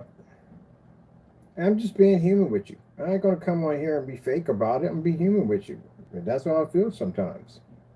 When I go through my archives and I see technology we've already tested, an 8. That's how far back we beat the screen. And I see them getting that $6,000 for a screen. Are you kidding me? And then people want to sit there and say, our product, it doesn't work. Are you kidding me? Show me at the end of the day, you took out a $6,000 screen.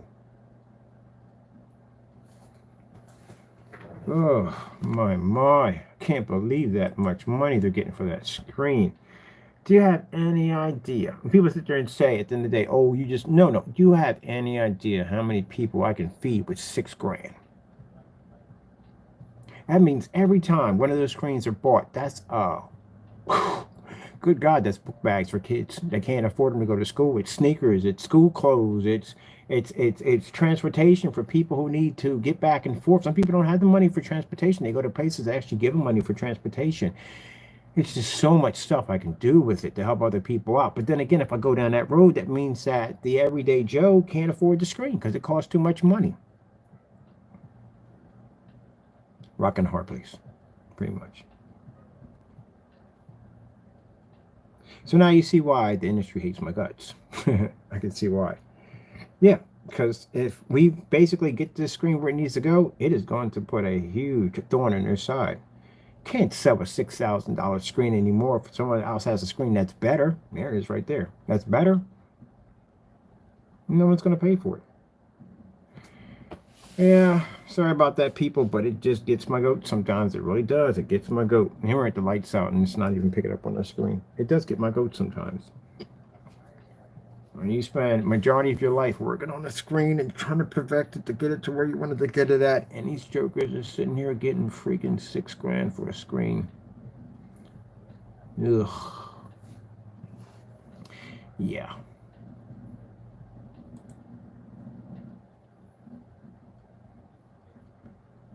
Look at that. Unbelievable.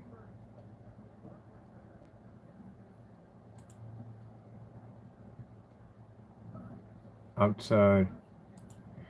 Outside. You can't even pull a star field outside. We can read a star field outside.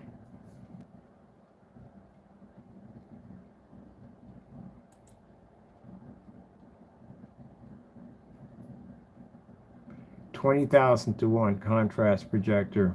Doesn't read on a white or gray screen. Won't pick up. This is like tons and tons of testing. Sheesh, my goodness. $6,000. Am I jealous? Nah, I'm not jealous or anything at all, period. No. I just basically, at the end of the day, it just makes you think. If you had the ability to get more money for a technology you developed and you chose not to do it because you did, basically that means the everyday Joe couldn't afford it. But yet your technology is better. What would go through your head at the end of the day? Look at that. It's 120 inch. So my technology, most expensive package on here, is around $368. It's a gallon. It paints up to a 250 inch screen, that giant monster screen I had in the backyard. And this is an FLE that can literally wipe that screen clean with no problem. This was an 8 that took it out. We're talking about an FLE now. Yeah, there you go.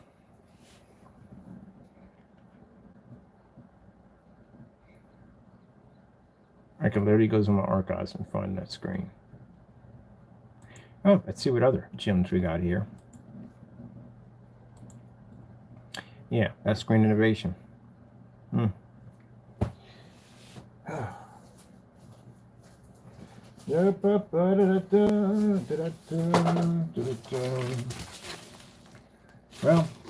at least when we get a chance one day to go to one of them shows, boy, they're really not going to like me at the end of the day. They're really not going to like me at the end of the day.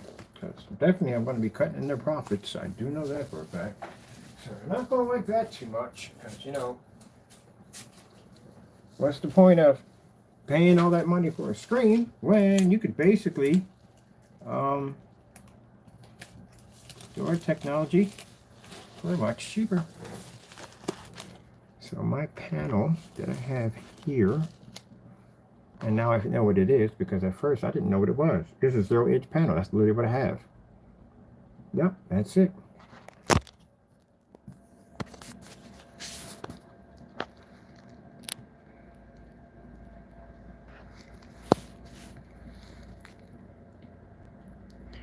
Screen Innovation.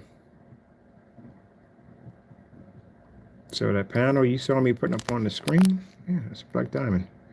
There's the Screen Innovation. That's their panel. And my screen can beat their screen.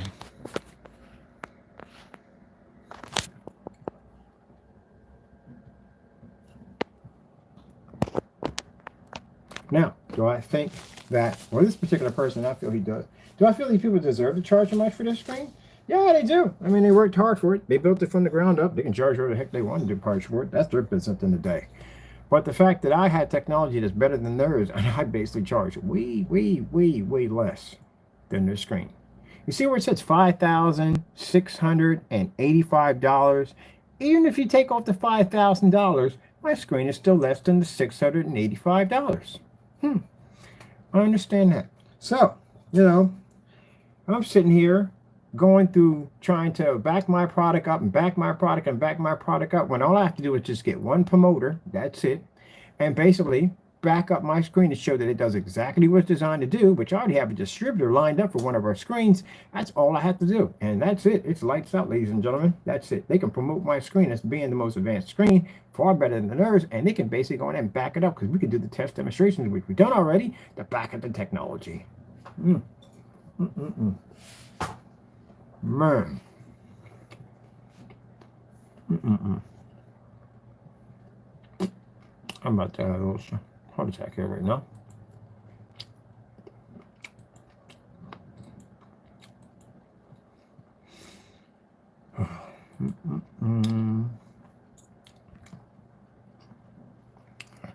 200-inch screen is $6,689.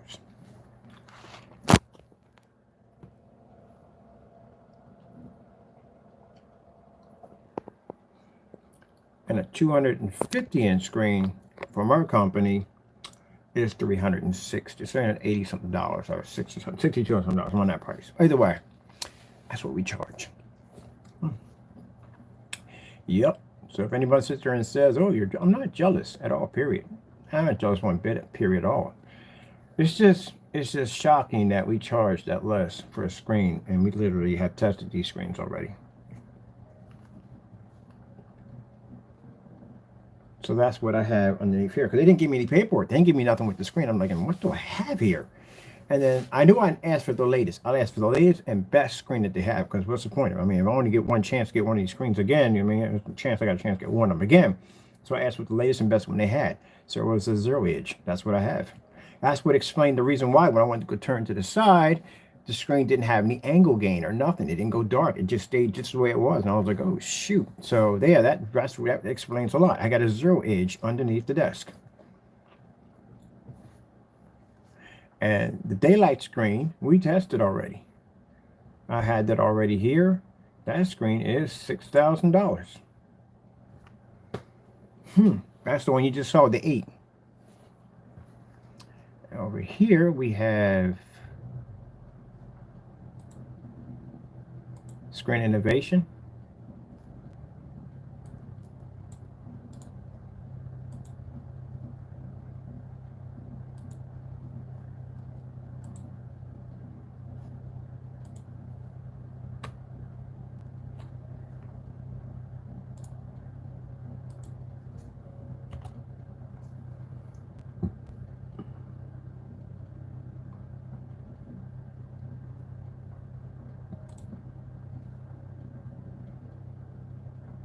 Screen Innovation. This is a 0-edge versus our new technology, FLE. So that's what an FLE does to a $5,000 screen.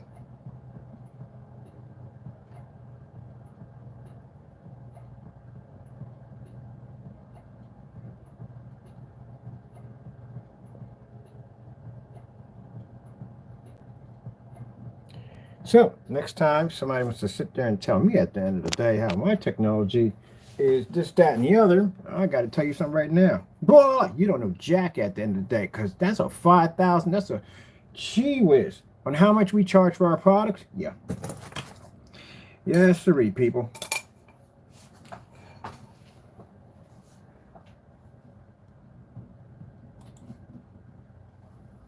Whatever investors you're going to have on board, they're going to make a ton of money off our company. But again, like I said, got to keep my prices to a certain degree, because again, I don't want to be expensive as these guys at the end of the day. And I do want to make a product that everybody can afford. But dude, good gracious, are you freaking kidding me?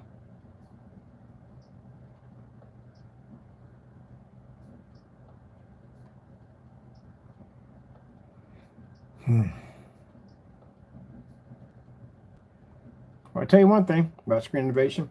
They did send me that email a long time ago to try to bully tactics. Try it again. See what happens to you.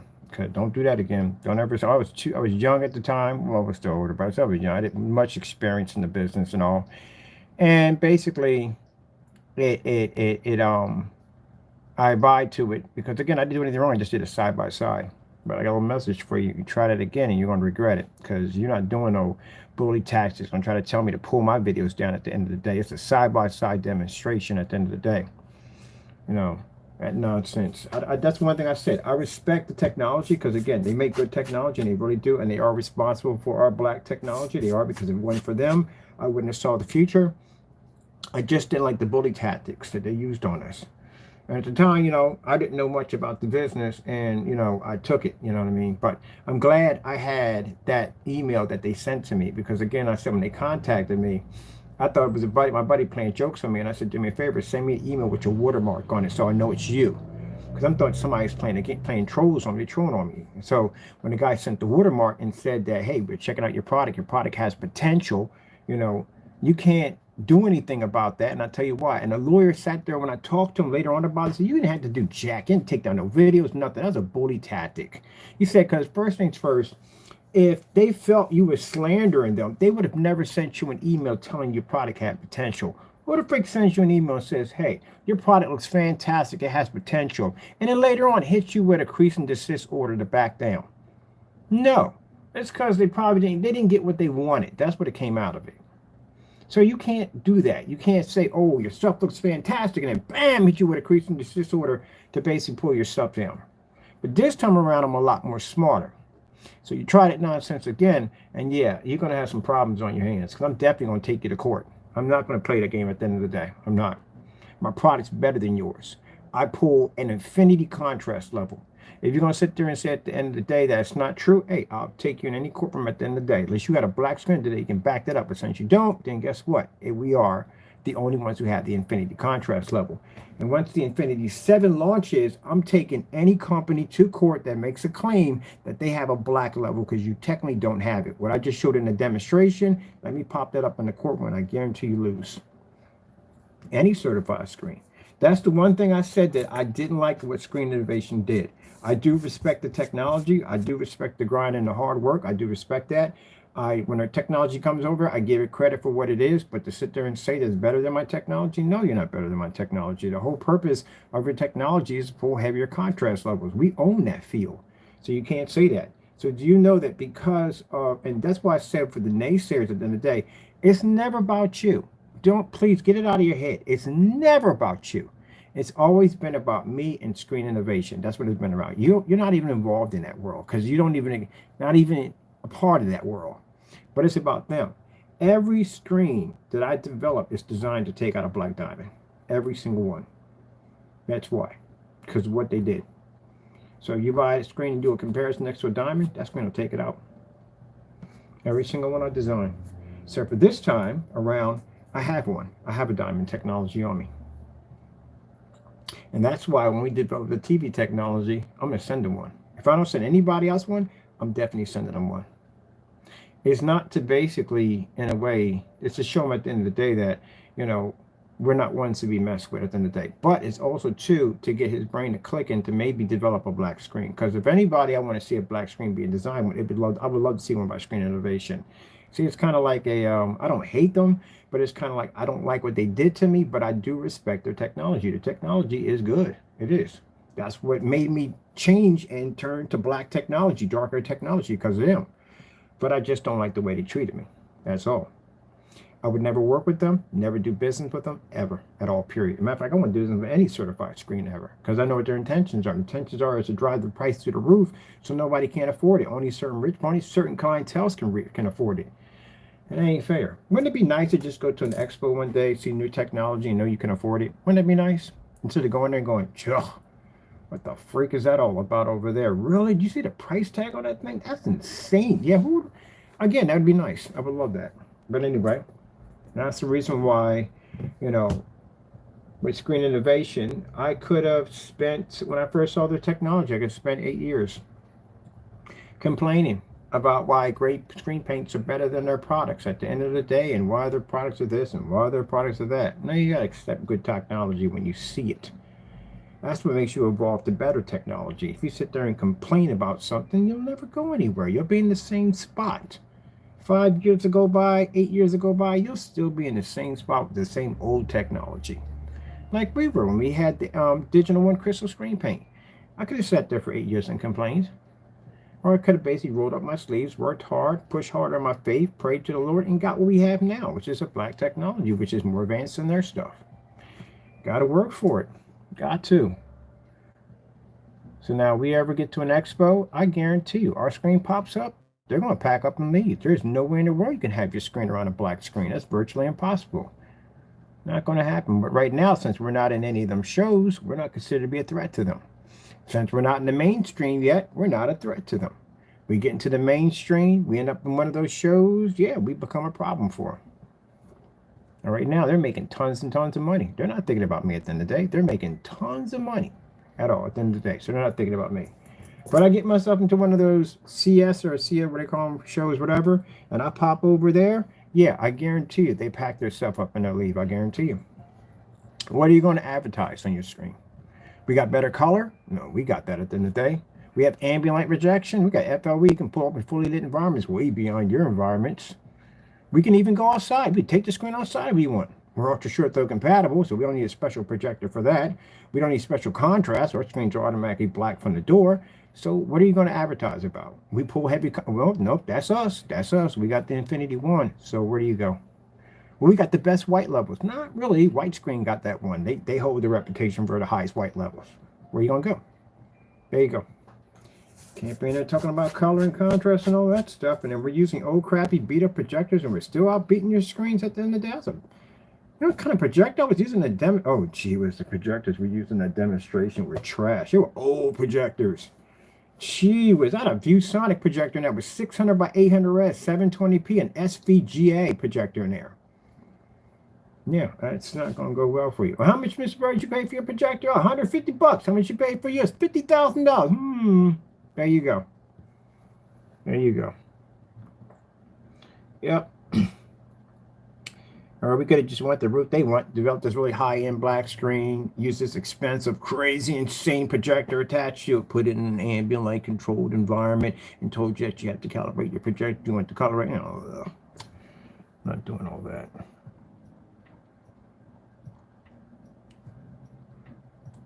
I'm not saying the technology. No, all the technology I test on the certified, all of it's good. It's very good technology. It is good.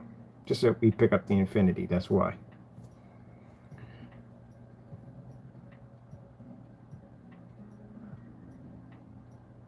Wait. What is this? Change up. Could the screen go toe to toe with screen innovation? I already talked about this. This is where we didn't get a sample. We were trying to get the sample sheet. We couldn't get it for Jack. Like I really tried and I couldn't get it. And then just one day, I just happened to call and guy picked up. It was a dealership. Usually you can't get them from the dealership. You have to go straight to the source to get it.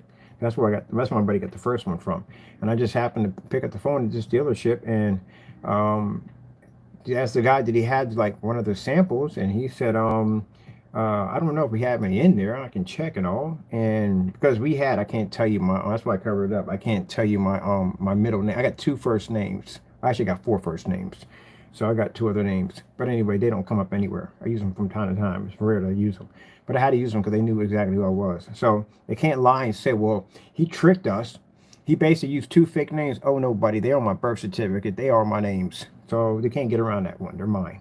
But anyway, the guy, me and him literally had the both first names. And we got talking and everything. And he was a cool dude. Real nice guy, by the way. And I appreciate it to the sample sheet. I really do. And he says, well, you know what? How about this? I'll just ship it over to you. I said, man, that's fantastic. Because all I wanted to do was just do a side-by-side. When I came on there, I never said anything disrespectful about the product. I never said anything disrespectful about anybody's company at the end of the day.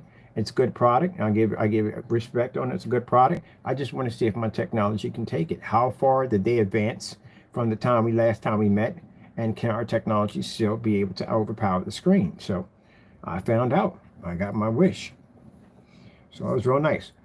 I wasn't too concerned too much about their screen too much because it's a gunmetal, but the one screen I did have a little concern for was Smarter Surface. That's the screen that was actually dark. It was the most darkest screen I've ever tested so far.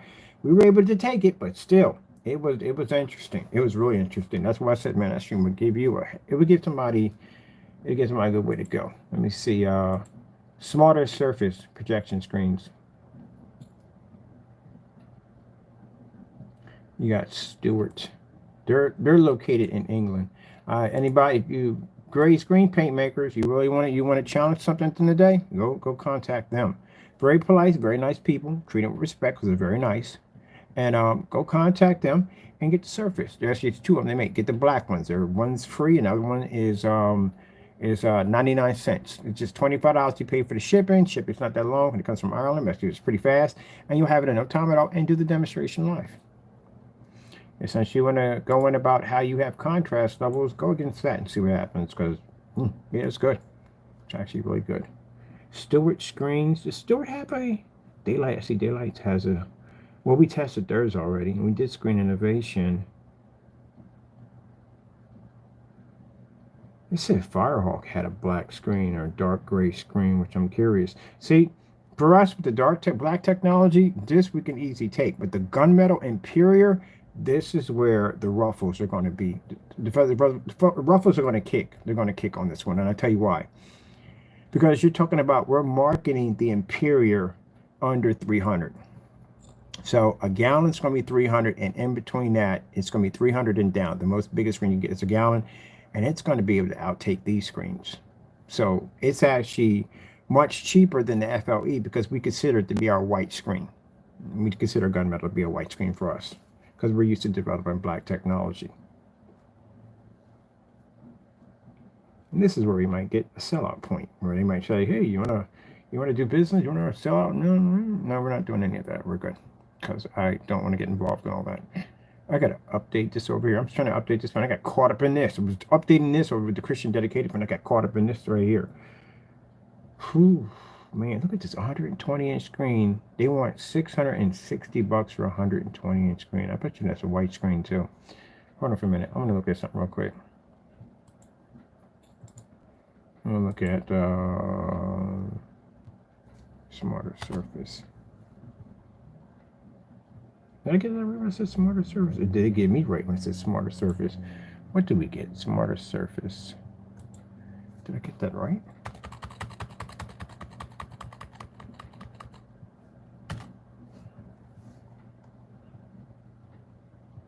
Smarter surface. I know I had that right. This is where you want to go. So for people who make gray screen paint products, that you really have a bad habit of saying out of your mouth that your products pull up a dark 100% contrast level, how about you check out this place? I've already been here already. They're very nice people, like I said, very nice. But check them out and see if your screen paint can take this on, because it's not going to do it. It's not. It's really not at all. It picks up in a tremendously good white level. It does. But no, it can't pick up the white levels are too high and it overpowers the contrast. But still, yeah, it'll take your screen up real easy. Oh, no. We've been here already before. Thank you so much. Gotta go. Smarter surfaces. All right, make sure we got this right. Smarter surfaces.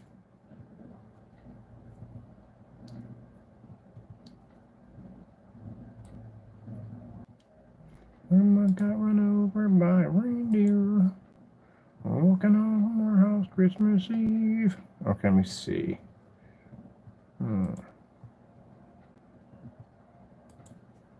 Yeah, they're actually extremely good. Here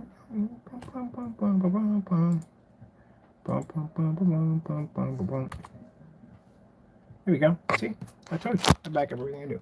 I got it under my desk anyway. Yeah, there it is. Alpha Cinemax. See, that's what I said, that if you're going to sell screen paint products and you want the worth of your product on how good your technology is, you're going to have to show that you have taken out some very serious screens. And we're not talking about one little short video of you in a dark environment where this screen can actually thrive at easy, especially in fully lit environments, to be in this dark environment and you're just showing a bunch of pretty colors flying across the screen. That's not good enough. You got to show them reds, blues, greens, orange, yellows, lights on, lights off, the whole 9 yards, everything. You got to show everything. It's like a 2-hour video you have to do. So you have to do that. Because they can sit there and say, hey, no. You missed something in that demonstration. Yeah, you want to make sure you don't give them any room to say you've missed anything. So, you see how black our technology is to that surface? We can make that screen look gray. That screen is actually black. Their screen is black. But because our technology is literally so dark, it basically makes their screen look gray. That's how dark an Alpha Cinemax is. What you're seeing here, bam, over there. That's how black that screen is. Look at my speakers. Look at the screen. Look at my speakers. Look at the screen. That's how black it is. Oh, them things don't come up gray. That thing. My buddy came out. We said, "Is that a T? That's the biggest flat screen TV." It's a nice projection screen. I said, "Good gracious, that thing is dark." Yeah, that's how black my screen is. My screen is black, and I'm underneath a commercial light right now, and that's how dark that thing is. This is the screen that we use 16 ounces to paint in 4x8 surface, wallpaper surface. That's literally how black an FLE is. Yeah, that's how crazy dark they are. Windshield, sorry, not windshield. Oh, that's maybe a bad idea to paint a windshield. We kind of heavy though, but still, that'd be kind of cool. or windshield. Anyway, yeah, that's how dark they are. Now this right here, that right there, this is what we have right now on our table. This is actually the old piece of wood that I found beside the side of the garage, took it, coated, stuck it to the wall, later on, cut it a little bit and turned it into a desk. And then took an old dirty window and made it my screen. But let's show you what we got from this right here. Starfield demonstration. Yeah, of course we beat the screen. We haven't, our contrast level is really, really dark. Now, the thing about it is that when I come across some screens that are almost near black, they do lighten them up just a little bit so they can receive the white levels higher. Because I told you, one of the things that black screens are supposed to be plagued with is they're not supposed to have the ability to be able to pull white light, especially in fully lit environments. So that's another reason why it's a problem too. And this is the reason why I was asking them all those questions about their screen. You know, can I use it outside? Is it ultra short compatible? What's the lowest amount of lumens I can run off it? You know, they're talking about 2,000 lumens. I can do 1,000 lumens to 50. I can run 50s and 50 set up over there, and I did the white level demonstration against the product. So yeah. But as is it a good screen? Yeah, it's really good. It's really, really good. But that shows you where our star field lays at. Look at this. Told you. The technology is a beast. So that screen is dark, and I mean really, really dark. You want to see how dark those things are? Ugh. It's a good screen. I do. That's why I said I love it and did a good job with it. And darkest one I've seen so far. Darkest one I've seen so far. There's another company. Here we go. Right there. See? I had to go all the way to Ireland because the first thing I did was I looked up black projection screens and they popped up and I go, ooh, challenge accepted. I see, gentlemen, at the end of the day, I'm nice here when I'm saying this. I don't back down from things. I don't cancel things. I don't back out or none of that nonsense. If I say I'm going to go get something, I'll go get it.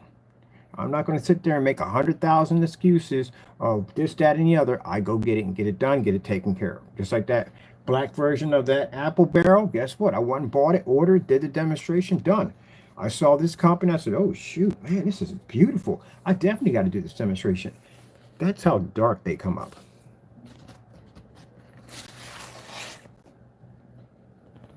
That's how dark their screens are. So if you think you have a chance of beating this with a great paint, you lost. You know why? Because this pulls a good white level. It does. It pulls a very good white level. And look how dark it is. This could take your screen paint on so easy, it's not even funny. So you couldn't beat the screen. I'll tell you right now, you couldn't beat it. Can't take this. Not even your charcoal gray can take it. Can't take it. You got darker mixes or whatever you have, you can't take it. Can't beat the screen. This is a good one, a very good one. So we've already done the test already right there. You have to be able to back up your products. Because if you can't back them up, then guess what? And you're going to be in a lot of trouble. See right here? You got to be able to back those up. Got to be to show that your products actually work. So that's their screen right there. Fantastic screen. Beautiful screen, as I said before. It had good contrast, fantastic contrast. It just couldn't take our screen. White levels. Very good white levels. But you can see it's reading high white levels, but it's having a problem picking up the contrast.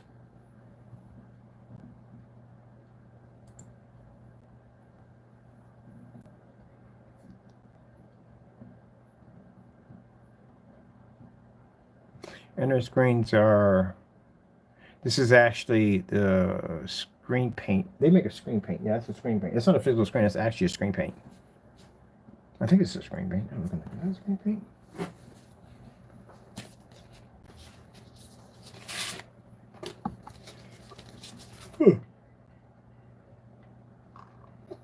Yeah, there's it. Yeah, it's a screen paint. Yep, it's a screen paint.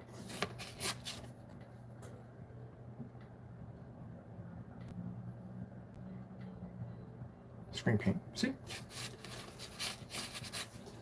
So before you go out, some people, and call your products the best, can't call that unless you do the test. That's how it works. You get the best of the best when you do the test. Now, I beat just about everything under the sun, and I don't call myself the best of the best at all, period. We just call ourselves superior because it is more superior technology. That's what it is. Look, red levels. See?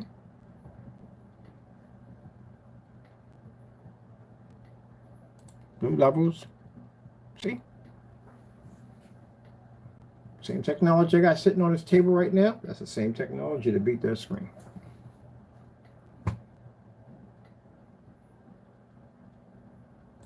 Contrast levels. There you go.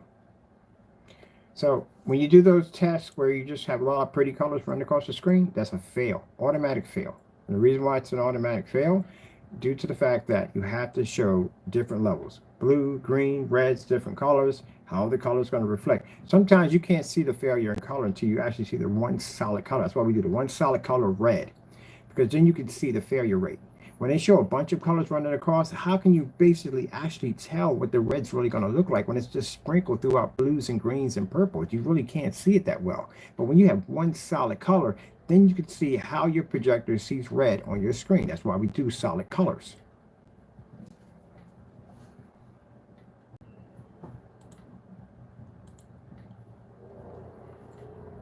Other than that, good technology. Ugh, good technology. Very good technology. And people are very polite. See what I mean? I go there. They knew who I was. And they didn't know who I was. And I mentioned my company's name. They said, you're familiar with you. And then basically, I didn't get anybody cursing me out and ranting and carrying on. Nice conversation with them. Very polite people. Went and ordered the product and got it over here. That's it. Just simple. That easy. Why do I have to go through everything else just to get products over here? I have to go through literally a freaking rat race sometimes to get stuff at the end of the day. Very easy. Elite screens, easy to get. Diamond, easy to get. Everybody else, easy to get. Let me see. Dark Star 9. Star. Let me see. Let me get that right. Yep, I know. Dark Star 9.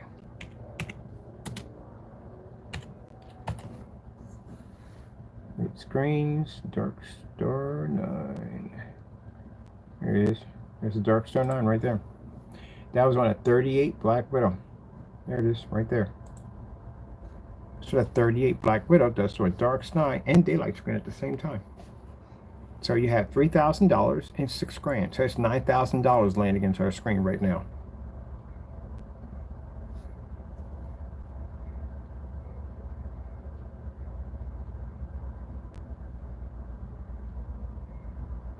So, you know. Color level demonstration.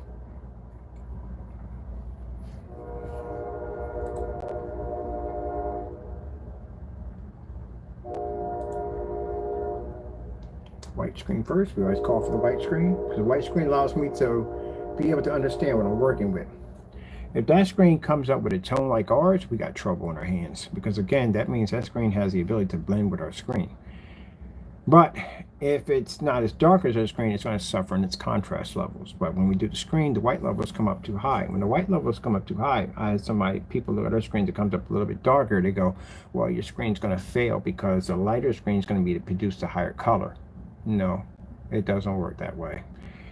You're generating too high of a white level, which means you're not reading enough contrast, which means your screen can't read color. It's automatically going to wash out. Where the lights run off, it can't function. So that's what we saw with the Dark Star 9. The Dark Star 9 pulled a very high white level, and that's what happened. It couldn't read the colors. The screen has a 0.8 gain. And you know what I'm talking about. We're in a max out environment, which means meters don't read down here. So that means that our gain would have to be higher than the Dark Star 9 at a 0.8. We actually beat one of their white screens at a 0.9. So, question to ask, it's under the FLE technology, and since the screen can absorb sunlight, not the screen paint, but the front and rear technology that we have, what gain would you put that under 100,000 lux? There isn't one. It doesn't exist at all, period. The highest gain on the screen is 10. That's it. And they can't even absorb sunlight. So where would you put an FLE at? Diamonds can't accept sunlight. None of those screens can accept sunlight. So where would you put it at? See, that's what I'm telling you. So that's why we have the right to call our product. And as I said, I went to the forum sites and see how they would react to it, because there's other people that are not going to come out there calling us this, that, and the other and be nasty and rude to us. Not saying everybody on YouTube's nasty and rude to us, but we don't have to deal with that over there. We're dealing with people at the end of the day that are, we're just getting good feedback from. And if they're doubters, we like the doubters, because the doubters are the ones we make believers at the end of the day. So when I said that, the guy kept asking me what was FLE. I said it's called fusion light energy. It's a new form of ambient light projection technology that's better than the original ambient light projection, or ALR, what it's called. And he was like, well, how is it better? I said, well, the screen can absorb sunlight. And the guy was like, that's virtually impossible. There's no screen that can absorb sunlight. That's impossible. And I said, no, it's not impossible. It can be done. So I showed him a demonstration. That was it. Right there, that is a Dark Star 9 versus a 38 Black Widow, and that means that screen can take out a $3,000 screen. Okie doke, all that good stuff. I could be here for days looking up stuff, and I could, but I need to finish something on my site real quick, which I got to finish my dedicated black. Let's see, without the cost, this is how I got caught up in this, because I got the cost of expensive projectors, and I saw this projecting screens, and I was like, gee whiz, are you freaking kidding me? Like, really? That much money for a screen? That's crazy. Oh man. Oh well. Oh well. Let's see. Let's go over to I know you got some of you saying, well, the reason why you don't charge them much is you can't get that much. Yes, I can. Now you see how many orders we sold out. When we had the shipping updates and tables were piled up with orders, all that crazy stuff, it got to a point that I just didn't want to do the order anymore. I got burnt out for a bit. Now that I'm going to be going out there again, and I'm going to be basically advertising my stuff, it looks like I'm going to be actually doing all that, but I'm not going to be making all them orders by myself. I'm bringing in machinery and help. I'm hiring people to help me with this. So same kind of push I have done here, I'm going to be doing it out there, which means I'm going to be in no time at all be to have contracts and everybody else to jump on board with that technology. Already, every time I jump on a lift or I go here and there and I explain that technology, the first thing I hear is, hey, when you get a store around here, let me know so I can come by. So yeah, it'll pop open, no problem. I got that reaction when I was on site. I watched all the people that were watching the screen. The guy was like, how much you charge? Here's a website. He said, well, if I give you cash right now, and this happens all the time, I give you cash right now, can you bring it by? And I said, well, I got to get a receipt and all that. So get the cash, get the receipt, and then go up and go pick up the paint and bring it back with me. The place where I did the installment at, they bought like $1,400 worth of paint. Let me see. Oh, what the frick am I doing? I'm supposed to be over here. Okay, over here. I'm supposed to be here. About the cost of high expensive screens. There we go. Okay, everything is up to date on this. Coming soon. What is this link going to for them to save this first? I got this on the site already. Let me see. Showing the site. Do we have it available? No, it's not to be available. It's coming soon. So that's not supposed to be available. There we go. That's not ready yet. So we got a dedicated for churches. I had this before. It sold extremely good, but I'm going to bring it back. Oh wait, did I change this thing?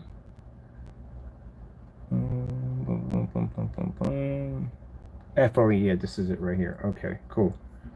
And then we're going for this. So, curiosity, got you here. I forgot I had all that blown up. Let me show you something. This is all the technology that my Lord and Savior has blessed us to be able to design. All this technology, Crystal Witch has the most out of the Black series.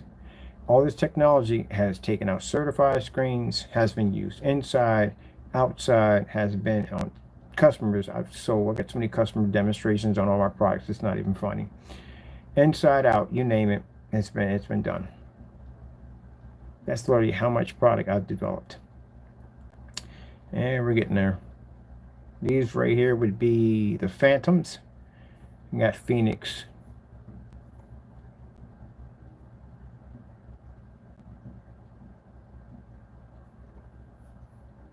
Infernos, Deep Blue. We should bring this back in an FLE. I got all this.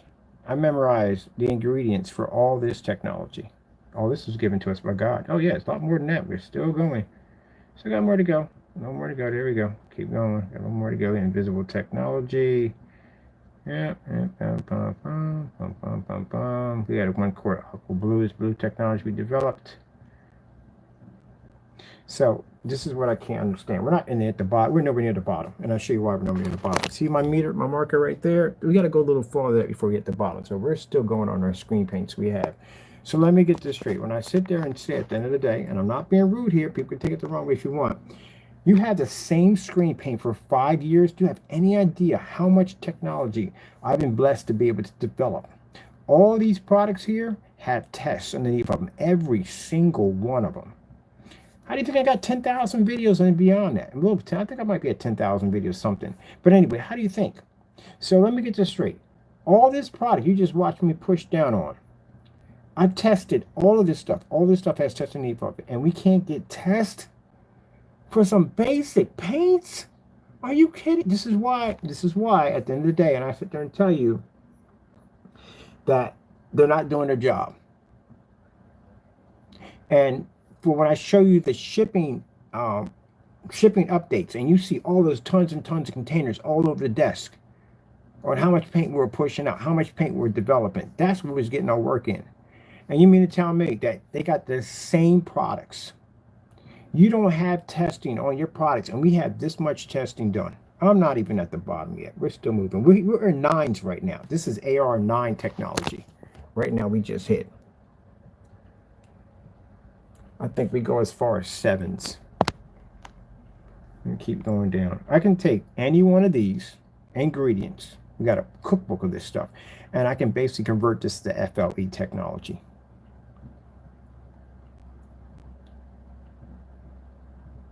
Supreme 8s now. Now we just hit the 8s. These are the 8s.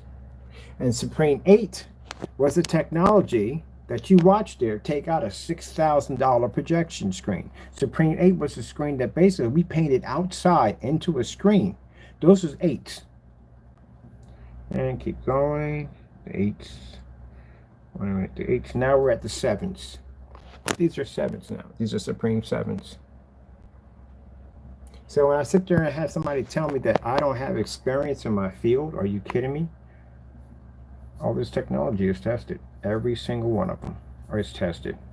I know the ingredients for every single one in my head.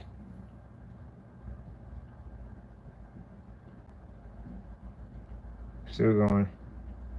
Oh, we're going to be, well, I just saw it reset, so we're definitely going to be going. Where are we at now? Let me see.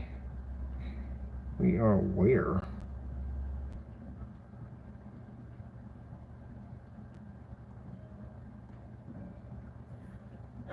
$4K dedicated luminous black. This is a screen paint we developed strictly for 4K projectors. That's when we had the ViewSonic projector. This is why I say when people think when it's in the daytime about, oh, you don't know what you're talking about. How much paint have y'all developed? How much paint have y'all made? I made decades of paint. Decades of paint. How much have y'all made? You can look up each one of these in my archives, and it'll show the product tested, customer demonstrations, everything. And y'all only have 5 paints. That's it. Compared to my entire archives, that's what I said. At the end of the day, it just goes on and on. Illuminous. Have we hit the bottom yet? Eclipse. Now we're in Eclipse now. Eclipse technology. Invisible technology under Eclipse. So that's what I mean at the end of the day. When I have people up there who make screen paint products, and they sit up there and they go, oh, no, you don't know jack. At the end of the day, there's so much you just don't know. It's not even funny. I'm not trying to be rude here. You just don't know. Have we hit the bottom yet? No, we haven't hit the bottom. We're still going. We're still going. Look, it keeps resetting. So it keeps resetting. We're now in the Eclipse stage. We're not there yet. It's going to be a little bit. Hold on. We'll get there. We'll get there. Now, gentlemen, when I try to find your products and I don't find anything, I don't find any videos, no demonstrations, nothing, just nothing there. You're at least supposed to have like dozens of demonstrations. 720p, ultra short throw, long throw, all that crazy stuff. You're supposed to have all demonstrations on that. I did 5 demonstrations today alone, just on basically a screen in the dark with a flashlight and lights on and off with the Pico projector, another projector. So literally that's how many videos you can accumulate in a day just by doing those basic demonstrations. If I take a projector and I drop it back 25 feet in a fully lit environment, can your screen pick up? Can you show me the difference between your reds, blues, greens, purples, color levels, contrast, and white levels at 25 feet? Can you do this at 1,000 lumens? Because we can do it. We've done it. Tests are right there. So at 1,000 lumens, 25 feet, your projector is going to stretch from one room to the next, hit the screen, and still be able to knock out a certified. Can you do it? Okay, you got to be to do this stuff, because mind you get to in a commercial environment, and the commercial environments are going to be way out there. Like, how many people got 25 feet in here and your screen's got to pull? You're going to have to pull. Where are we at right now? We are in immersed 4K mesh screens. This is where right now. This is the mesh. These are physicals. You see where it says physical screens. This is where we're at. This is immerse. We just hit the section of immerse. All right, we're getting there, people. We're on a field trip, ain't we? Hold on so it doesn't reset again, because then we got more to go. This is platinum. Now we're at platinum 4K cinema. I guess you can see it from there. I gotta keep pointing out. I got that on Zoom. I got on Zoom, don't I? All right, keep going. Wow, those are the physical screens. The physical screens. Look at that. Oh, that's a little back. Oh, Crystal Edge. We hit Crystal Edge. Well, we're way down. We're way down here. Crystal Edge. We had screen paint under Crystal Edge, the name itself. We got the Platinum 4K Cinemas. We got the Fusion Blacks in here. Jeez, man. Wow. We got the Blackout Claws, Crystal Edge screens. Crystal Edge screens. We're down to the Fusion Silvers. That we had a Crystal Edge technology. This was the 3D paint we were developing. This stuff was pretty cool. We're working on. All right, let's keep going. Is it going to reset or we hit the bottom? Oh, nope, we got a little bit more. Yep, got a little bit more to go. We're getting there. We're getting there to the bottom. Wow. All right, we hit the bottom. So when I sit there and I say, wait a minute, whoa, what the heck is that? Does this say in stock? Why is that physical screen? Oh, it's blocked. Okay, it's blocked. I want to say it should not be active. So when I sit there and I tell you at the end of the day that we've made far more products, and mind you, this is just the Crystal Edge site. The other site has a ton of paint sitting on it too. It has a ton of paint that we're developing and working on. So when we said at the end of the day we have more experience, I don't lie on that. I don't joke on that. I can go to my page and scroll down. Have them scroll down and see how many paints they developed in the last. Well, gee, we've been back a little farther than that. If we had popped on, if the Digital One screen paint site was still active, gee whiz, you would have seen exactly how much paint we had on there. We had so much great paint, it wasn't even funny. So, you know, I'm not bragging at the end of the day when I sit there and say that I know more than you guys do. I've done invisible technology. We even had a fixed frame screen. Did you know that? We had an actual fixed frame screen. Yep. Fixed frame screens. We sold motorized projection screen and invisible technology. This is what we're making.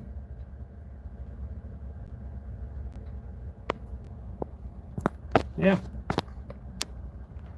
I'm not a noob. Wasn't born yesterday. Didn't just learn this stuff. I've been around for a long, long time. I've been around in the decade of gray screen paints.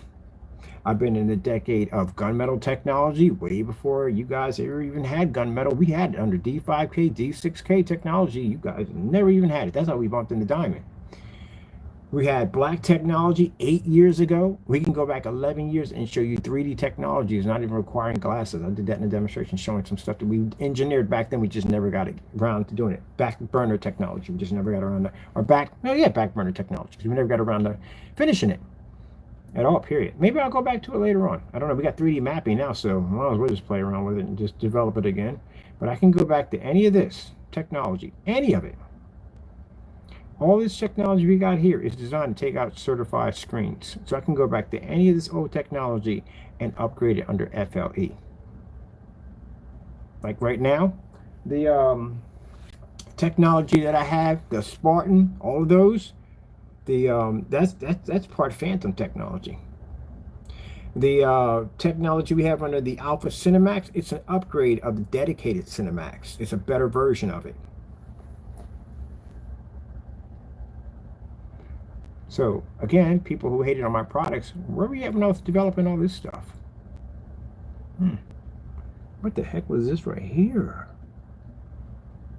Oh, we gave away projectors with screens. Yep, there's an ultra short though, an optimal ultra short though. We had a whole pack of them. This was what I was buying them on pallets. I was going and buying pallets of projectors, going to auction buying pallet projectors. We gave them away ultra short throw projectors with the screen paint.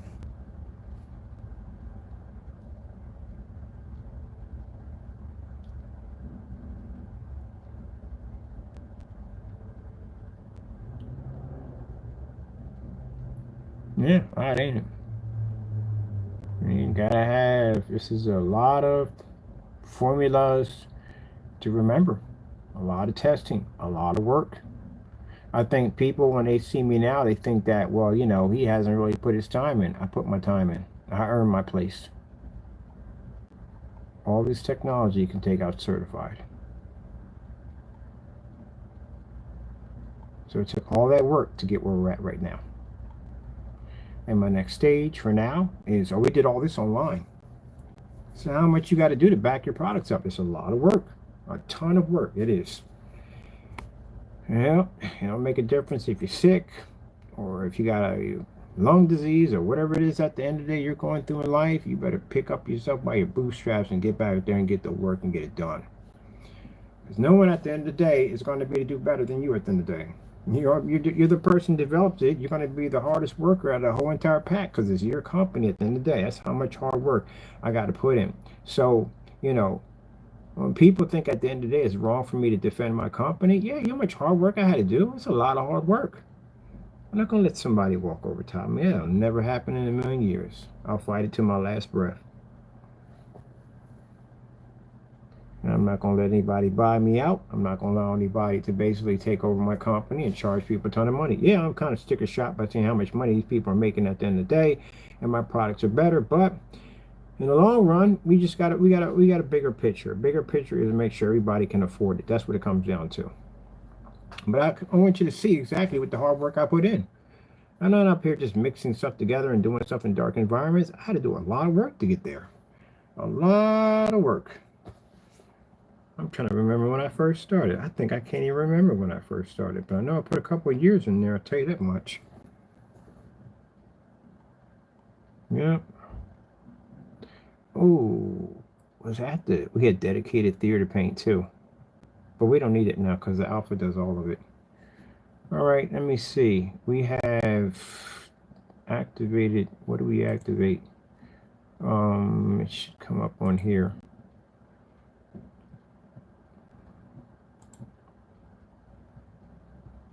Cranberry sauce. We did activate it, didn't we? Publish it. It should be here. We did, but it's supposed to be a dedicated screen paint for churches. What did you do? Let me see. Customer demonstrations. Here we go. Okay, I'm gonna go up there and figure out exactly what we did because it's supposed to be up here. It really is. Unless I got to reset the page and it's there. Yeah, man.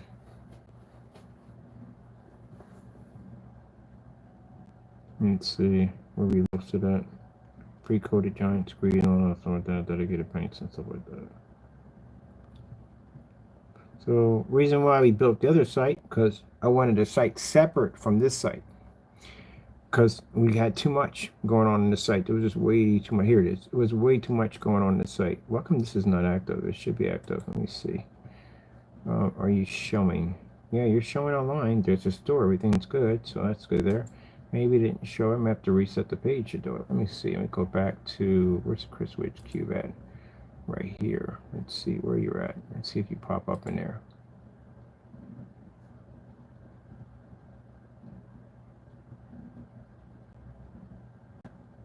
Yep, there you go. It popped up. Okay, it's there. All right. So pretty soon, this will be obsolete. This will be obsolete. This will be obsolete. And this is 32 ounces. So we're probably going to be making the gunmetal. This is the Imperial. You're going to see this duplicate pretty soon. This is actually what we call Imperial CE Gold Onyx. Ooh, this screen is gorgeous. We've had these before. These are gorgeous screens. If you want higher white levels, that's what that technology is designed to do. And so we want to make an option here where basically it's not strictly all black screens. We want to make an option where we have a lighter level here, but it's still going to bring you good contrast and everything. It's going to have FLE technology, all that stuff into it. If you're just into more higher white levels, this is what this is going to be for. And then we have the Imperial gunmetal, which is going to be designed to be the most affordable gunmetal on the marketplace. That's what we're engineering it for. So instead of you going out spending $6,000 for a projection screen, and if you're a gunmetal fiend and you love gunmetal, maybe that's your thing. Some people don't want the black technology, some people want the gunmetal because that's what they like, gunmetal. At least you got to spend $6,000 for it. So, and then right here we're going to have the dedicated church paint for, you know, people for churches. It has a kind of a little soft blue to it. It's so gorgeous at the end of the day. Kind of a pearl color, so it's also going to be fantastic for churches and stuff, because sometimes they don't want the black screen. Like I said, some people like the black, some people don't. We're just trying to cater to everybody. That's what we're really trying to do. We won't make gray. I'm not making gray. I'll never make a gray screen ever again. It just won't work on anything. I showed you all the tests we have. We just can't get it to work. It will never work at all, period. It has to have some kind of a really dark shade in there in order for that to absorb that light. All right, let me see. Pretty soon, like I said, we'll have duplicates on these right here. All right, that's skedaddle. We got everything done there. We're all good to go. My buddy's gonna contact me like, yeah, I saw that. I saw that. They want that much for that screen. How much you making at the end of the day? I don't want to talk about it. You make good money at all. Just gee, wait, $6 grand? Wow, man, that's crazy. Well, you know, we got a purpose. It's not $6,000 to go buy myself something expensive. It's $6,000 I can use to take care of some other people at the end of the day. That's more money, but you know, we work with God anyway, so God's going to allow us to have what we need to be able to take care of other people at the end of the day. So I ain't worrying about that at all, period. It's just astonishing how much money they're making off their screens, and we just have a much better product. But good thing about that is, at least the customers don't have to pay all that money for those expensive screens. We're going to change all that pretty soon. And hopefully we get a chance, and we're blessed to get into one of those shows. Maybe one day, who knows, we'll be able to cause even more ruffles in the river, ruffle some feathers at the end of the day. Maybe get them to think about, maybe, no, they can't do that. They literally can't bring their screens down to a very cheap price because their capital would implode. That wouldn't work. Their board of directors would have a fit. So no, that's not going to happen. But either way, at least we're there to even the playing field, eh? And hopefully, you know, if we can get other people to follow in our footsteps to do the same thing we're doing, this may change everything. This will be fantastic. Just like the same thing I told you about the whole cell phone and free minutes with Cricket and Metro. If it wasn't for those guys coming in, guess what? You'd still be paying for minutes, because that's pretty much how they were charging. These guys came in and changed it all. Now I got Verizon, and I got unlimited because of them. Well, they still charge too much money, though. I pay way too much for my Verizon bill. I swear I do. I swear. I feel like at the end of the day, I should be getting a gold bar or something for how much money I paid them at the end of the day. They charge so much money. It's like unbelievable. It's the best service in the world. I got to get rid of them. I don't live in Philly anymore. I live in Philly. I have to take the sub sometimes. So, you know, you need it when you're catching the sub. You're underground. There's no subway system up here. And our cell phone towers are wrapped around us. You know, like I can literally show you where the cell phone tower for T-Mobile is, like not that far from me. So I pick up right there. So Verizon is just so expensive. Verizon's only needed if you're living out in the middle of nowhere. I mean, really out in the nowhere, then it's definitely needed. But if you're living within the city area, you really don't need to be spending all that money. They're so expensive. And I heard so many people complain about how expensive they are. Literally. They're so expensive, I swear. My cell phone bill at one point, I swear, before I got it down to a certain point, was almost $200. That's just one single line. That's it. One single line. Because, you know, they got the little tax and fees and all those stuff and maintenance and blah, blah, blah, blah, blah, blah you have to pay.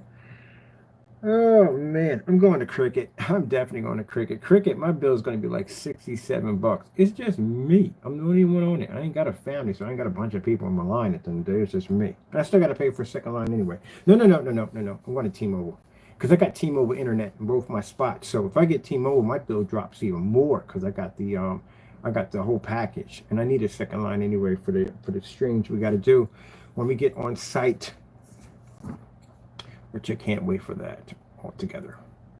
Yep. So that just shows you, like I said, all that testing. Yeah, a lot of testing, a lot of testing, a lot of testing. Whew, man, a lot of testing. But guess what? Oh, I got new technology coming out. So guess what? That's more testing and more testing and more testing. I don't mind it. Just got to find interesting ways to do it because it just drives me crazy if I don't. Like turning trash into screens. That's my kick now. That keeps me happy. Every time now when I walk around, I see old boxes outside. I see projection screens. Like turn that to a screen.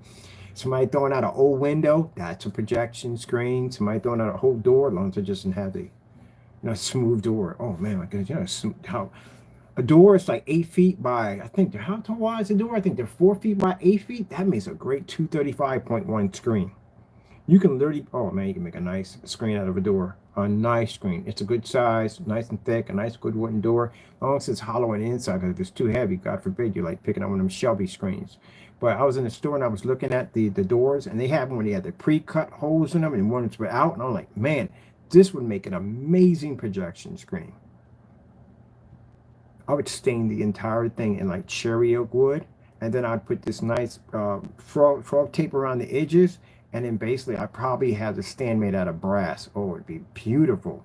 And then when I peel off the tape, I would have this cherry oak stain, wooden stain. That'd be gorgeous. Oh man, that'd be gorgeous right there. Now I'm thinking about doing it. This is the reason why I run out of room when I live in places, because I built so many screens for the sake of just building screens. But yeah, that would be nice. Okay, let me stop because I'll be thinking about something else. Let me check something real quick. Did we publish this? Make sure we publish. Oh yeah, we did publish it. We're on the side. Here we are. We're on the other side. Nope. We're on the wrong side on that one. We're on this one. Well, that can't be it. That's a Black Series Edition site. Well, what is this? Oh yeah. We're back on here. That's where we're at. All right, we can come out of here. Just already loaded. That's good to go. I tell you something. When I get my land, oh man, I tell you, man, I'm doing this little tiny homes, 1,000 acres, man, 1,000 acres in this house, and I want to build. I'm obsessed with the cyberpunk neon apartments. I freaking love them. I'm just obsessed with them. All that pink and green, and that's what I'm running. Pink and blue, and man, I just freaking love it, man. I just freaking fell in love with it. So I don't want any windows. Like some of the part of the place I'm building, I do want some windows because I do want to see some of nature. But there's one place I'm actually building for myself. There's no windows, and the reason why there's no windows because there's rooms built outside the windows, so that way I can put these huge, massive round windows in and huge wide windows in, and I can basically put our black technology in there and basically put projectors behind there so I can convert the environment into something different.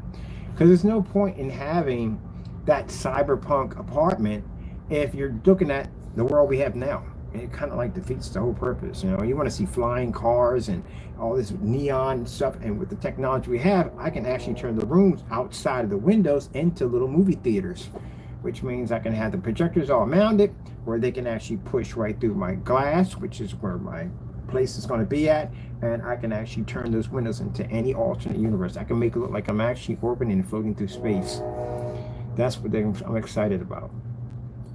Like that right there. That's what I'm obsessed with. That picture right there is what I'm obsessed with.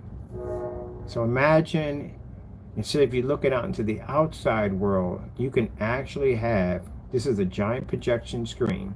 There's a room outside of your building that you already have, you already built, of course, and you turn that into a projector that's shooting at this giant screen. Screen here, giant screen here. Now, to get that kind of effect so it really sounds like it's realistic, I would have small micro speakers installed in. So basically I can pick up the sound of whatever's going on out there. It sounds like it's going on out there, but it's just all just an image. That's all you're seeing. So beautiful. So that's what I see. I love that pink. That neon color is gorgeous. I think that's when I lived at the other house, I had neon through the entire house, just neon everywhere. The staircase, the kitchen was pink, was Miami rice colors. It was pink and blue and all that. I loved it so much. I did. So I love that neon color. So basically, I technically don't burn my lights inside my home. I don't burn them at all, period. I basically have the lights on, nothing in the morning because I have natural light coming through. And at nighttime, the whole entire place turns into a neon gallery. That's what I turned it into. Nothing but neon. I love it. Man, that's beautiful. That is absolutely beautiful. I'm looking at, let me see. Cyberpunk has a kind of digital, kind of, I don't know how you would say it. But I just love that neon. I remember the first time I saw a neon building downtown, I was like, what the freak? It was crazy. It was beautiful. Absolutely beautiful. Has a kind of, it doesn't know what it reminds me of? This is what it reminds me of, Vice City. That's what it does. It gives me that feeling of Vice City. Do you remember how gritty Grand Theft Auto was? And then when you saw Vice City, how beautiful those pastel colors and neon lights were? It was like a whole nother world. It was gorgeous. That's what it reminds me of. A futuristic Vice City. That's what it reminds me of. Man, I tell you, that takes you back, man. Watching the intro on Vice City would come on, man. Boy, I tell you, I can't wait to see this Grand Theft Auto 6. I don't know. I hope they don't make it too... I mean, the other one was fantastic. The other one was fantastic. I hope it has a good storyline. I'm all about the storyline with GTA. I don't really care about playing online at all. I'm just really like a good storyline. I'm pretty sure they never disappoint. They never ever disappoint. Let me see.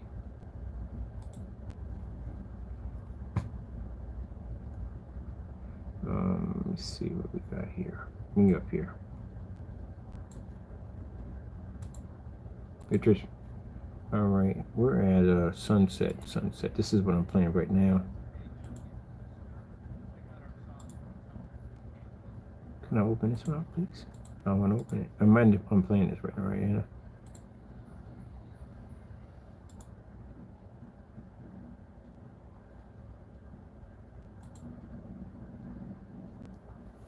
See, I like this. I like this whole thing. I like it.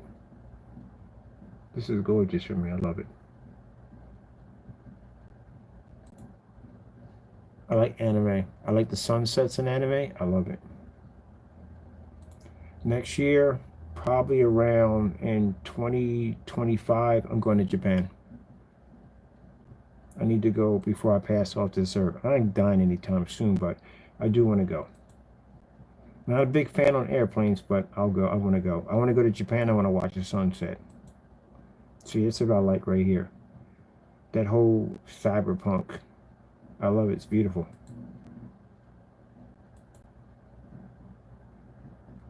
Man, anime. I gotta get back into anime. I haven't watched an anime movie in so long. I used to be so faithful to anime, and now I just don't watch it anymore. This is what I mean by I feel like sometimes I work so much, my life is slipping away from me. I mean, I keep myself faithful with God, but there's just normal things that I just don't do for myself anymore because I've been so busy working all the time. I haven't watched a good anime series in so long. I got to get myself back into stuff like that.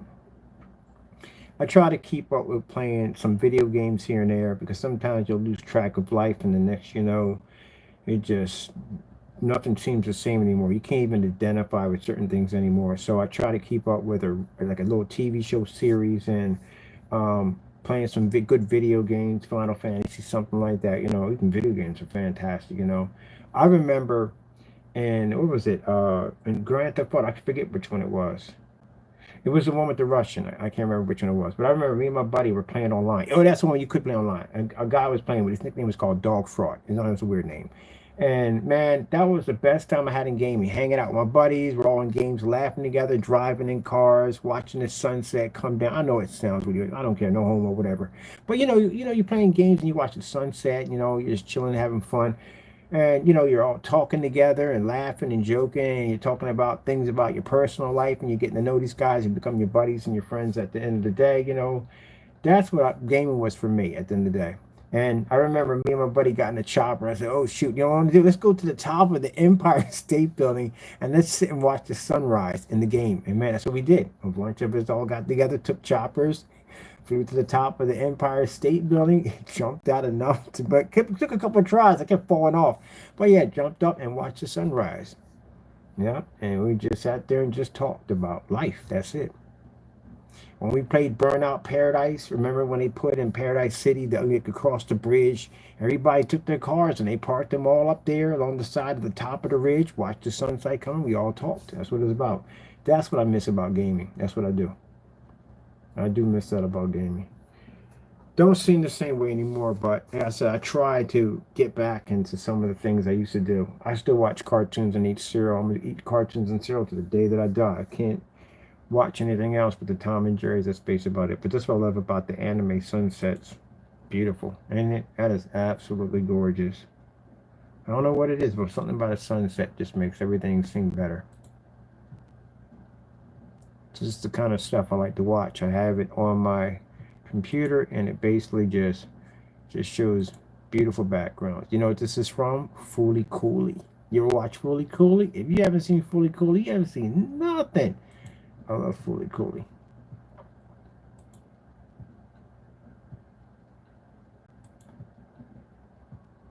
That's beautiful right there.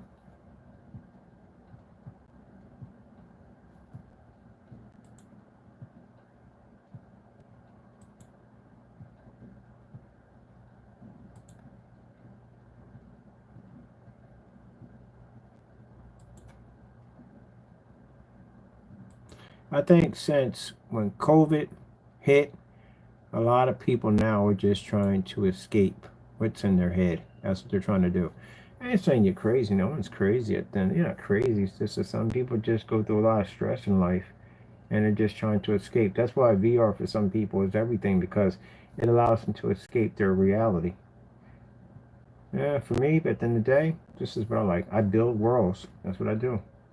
So the place I moved into, it don't look anything like what it was. I mean, I did some upgrades and I don't mind all that, but I did put a lot of neon and stuff like that. I'll try to make it look as close as possible to that old steampunk, not steampunk, but that cyberpunk kind of look to it. I like this apartment. It's beautiful. It's retro, neon. It's gorgeous. It reminds me of the Fifth Element.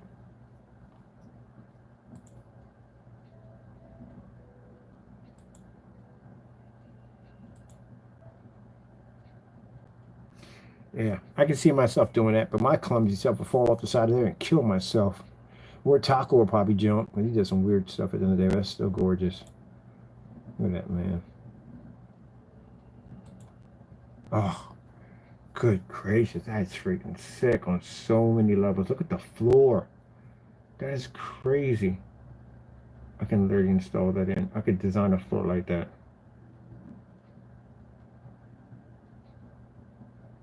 Them Pico projectors, because they're small and they don't basically, they can't overheat.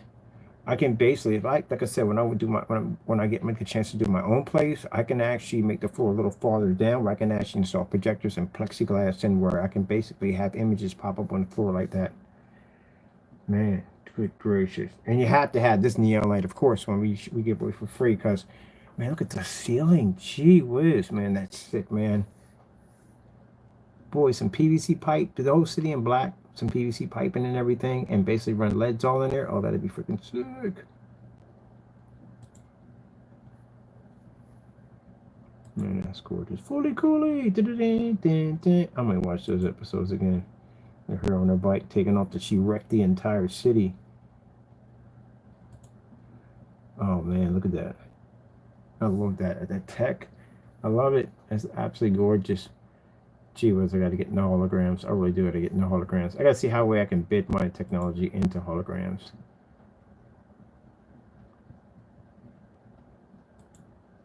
Man, that's gorgeous. Maybe we live in a future like this. It'd be cool. I don't mind when the future was like this. It'd be cool. Medical mechanic. It's a medical mechanic. It's medical mechanic and fully coolly. That's what it is. This reminds me of Assassin's Creed. That's another game, man. Didn't Assassin's Creed make another game? I think they did. I love Assassin's Creed so much. Oh, I think I'm gonna download Unity. I love Unity. I love that part. I love that. I'm gonna download it again and play it again. I said, yep, Assassin's Creed's coming out. Pokey pokey. Stab the daylights out of people in that game. Yeah, fully coolly, man. I love this game, man. I'm sorry, I love the anime. I loved it. Freaking unbelievable. You can watch it over and over again. You always see something you didn't see before. Oh, that bike is beautiful. That's a gorgeous bike. Look at that. Oh, tell me it's not beautiful. In outer space, I get a chance to hook my windows up like that. Oh my goodness, man. I can make it look like I'm actually in outer space. Because mind you, all out, this is just projection behind here. That's what I would hook it up that way. Someone come like, why do you have these huge, massive like rooms attached to where the windows are at? Like, that's because those are the projector rooms. Oh man, I can't wait to hook something up like that.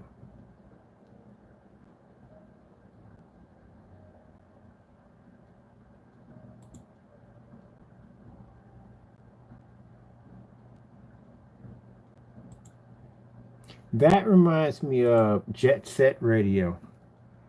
Gotta miss the Dreamcast. I miss Sega. I do.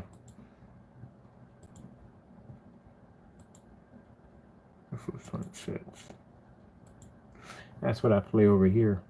So I take out this right here. Where's my music at? I listen to this all day. This is the only thing that kept my insanity when I was in the apartment. Literally. It kept my insanity. Just listening to this. I fell in love with this music called Loft Girl. I started listening to her music because this is the only thing that kept my insanity. It's just the music was soothing, and basically I would just watch big, huge sunsets and stuff like that. The anime right on my walls, and this would kept my insanity. Because, man, I don't know how people do it. I don't know how they do it. Like, maybe some people, I know people, some people get along with their neighbors at the end of the day, but I don't know how they do it.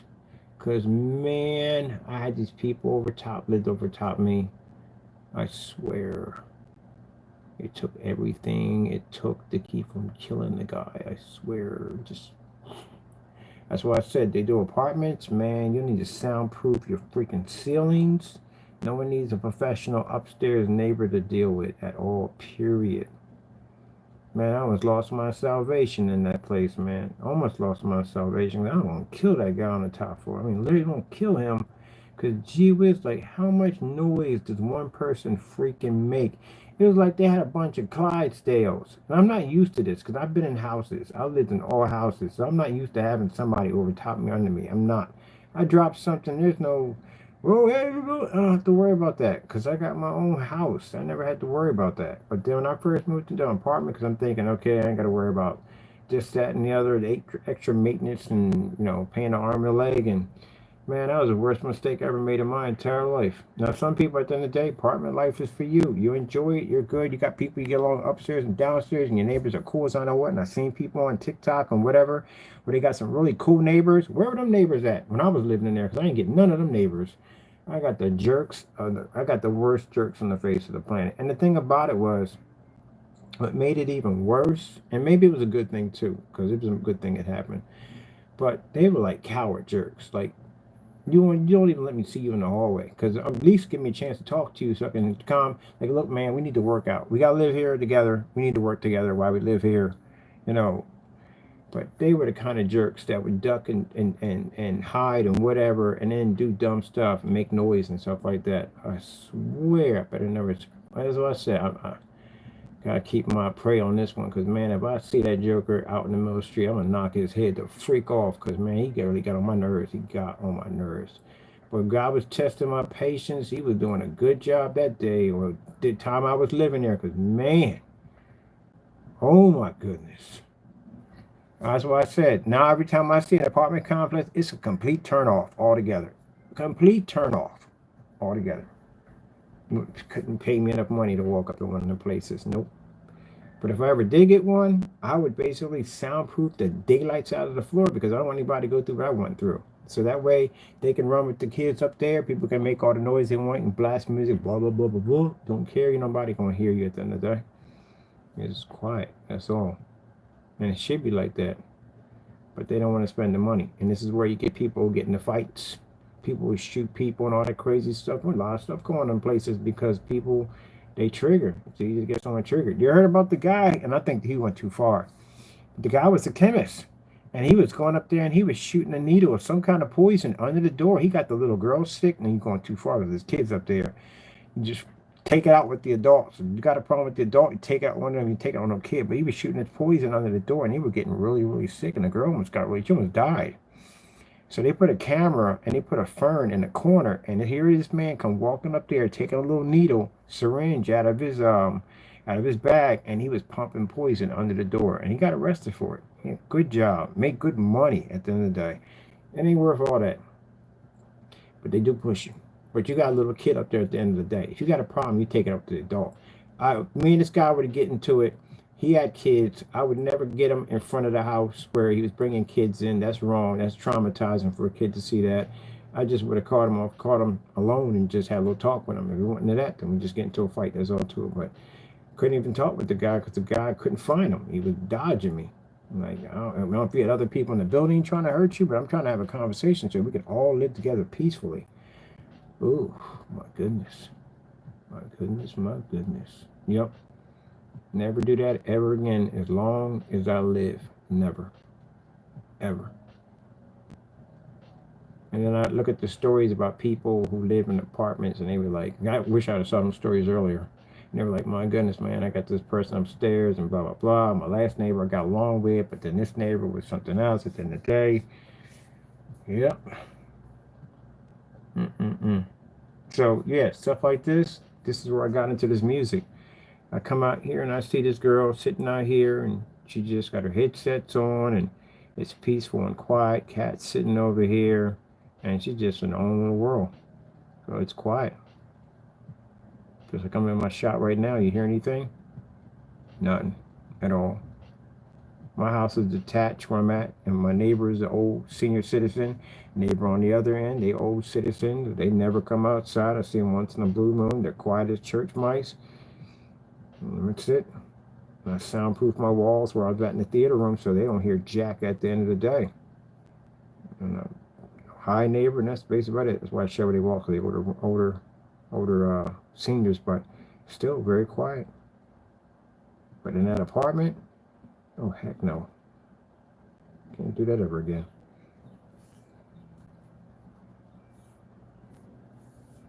I was depressed. I was depressed. Every day I was there, I was depressed. Only time I got peace is when I left the house and I went to work at that place. I went over that place to do the volunteer work. That's the only time I got peace. I was never there. And on Saturdays, I went down to my people's house and I hung out with them. So when I got there, I had to play my music 24/7 in that place. My projectors had to be on all the time so I can play music on the projectors. So every day I had to hear music playing. And I'm not the kind of person like to hear blasting loud music. I like it quiet. Like this is as loud as I play my music. That's basically about it. I don't play it all that loud. I had like 3 sets of freaking sound system speakers from the front to the back all over the place. And yeah, all I have is computer speakers. I don't even use really my speakers at my other crib. I got my Dre's on. I walk around with the Dre's on. That's it. Everything's linked up. So if I wanted to watch movies and stuff, I just put my headsets on and that's it. But I had to blast my music every single day for like 8 months. Oh my goodness.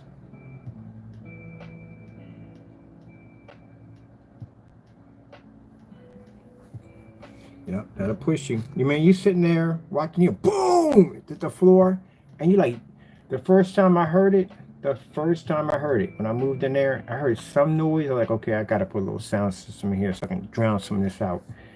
So I have my sound system playing, and no sooner than I'm sitting on the computer, it's boom, boom, boom. I'm like, what the freak is that? Because I'm not used to hearing that nonsense. I gotta come up out of myself. I gotta scream, yo, yo, yo, yo, you gotta chill with that noise, man. You gotta chill with that. Next thing you know, I hear it again. I hear it again. I came upstairs. They ticked me off. Oh, y'all want to play at the end of the day, man. I'm putting my boots on, gear on. I'm walking right upstairs. I come up on the second floor. Boom, boom, bang on the door. Yo, dog, we got a problem at the end of the day. What the freak is all the noise for? What you jumping around making those noise? You doing? Come through the floor or something? Yeah, I was gonna knock that joker's teeth out that day. Boy, I lost my temper right there. I was thinking about picking my piece up. My piece was sitting right there, right under the table, right under the table. And I was just about to grab it. Said, nope, nope, nope, nope, nope. Know myself at the end of the day. Nope, we're not doing this. Let's go over and have a conversation with him. Because last thing I need is go up there and have a firearm in front of his face. I already talked to the landlord. I told him, you know I got weapons in the building. And I lose my temper. And yeah, somebody gets shot over something stupid.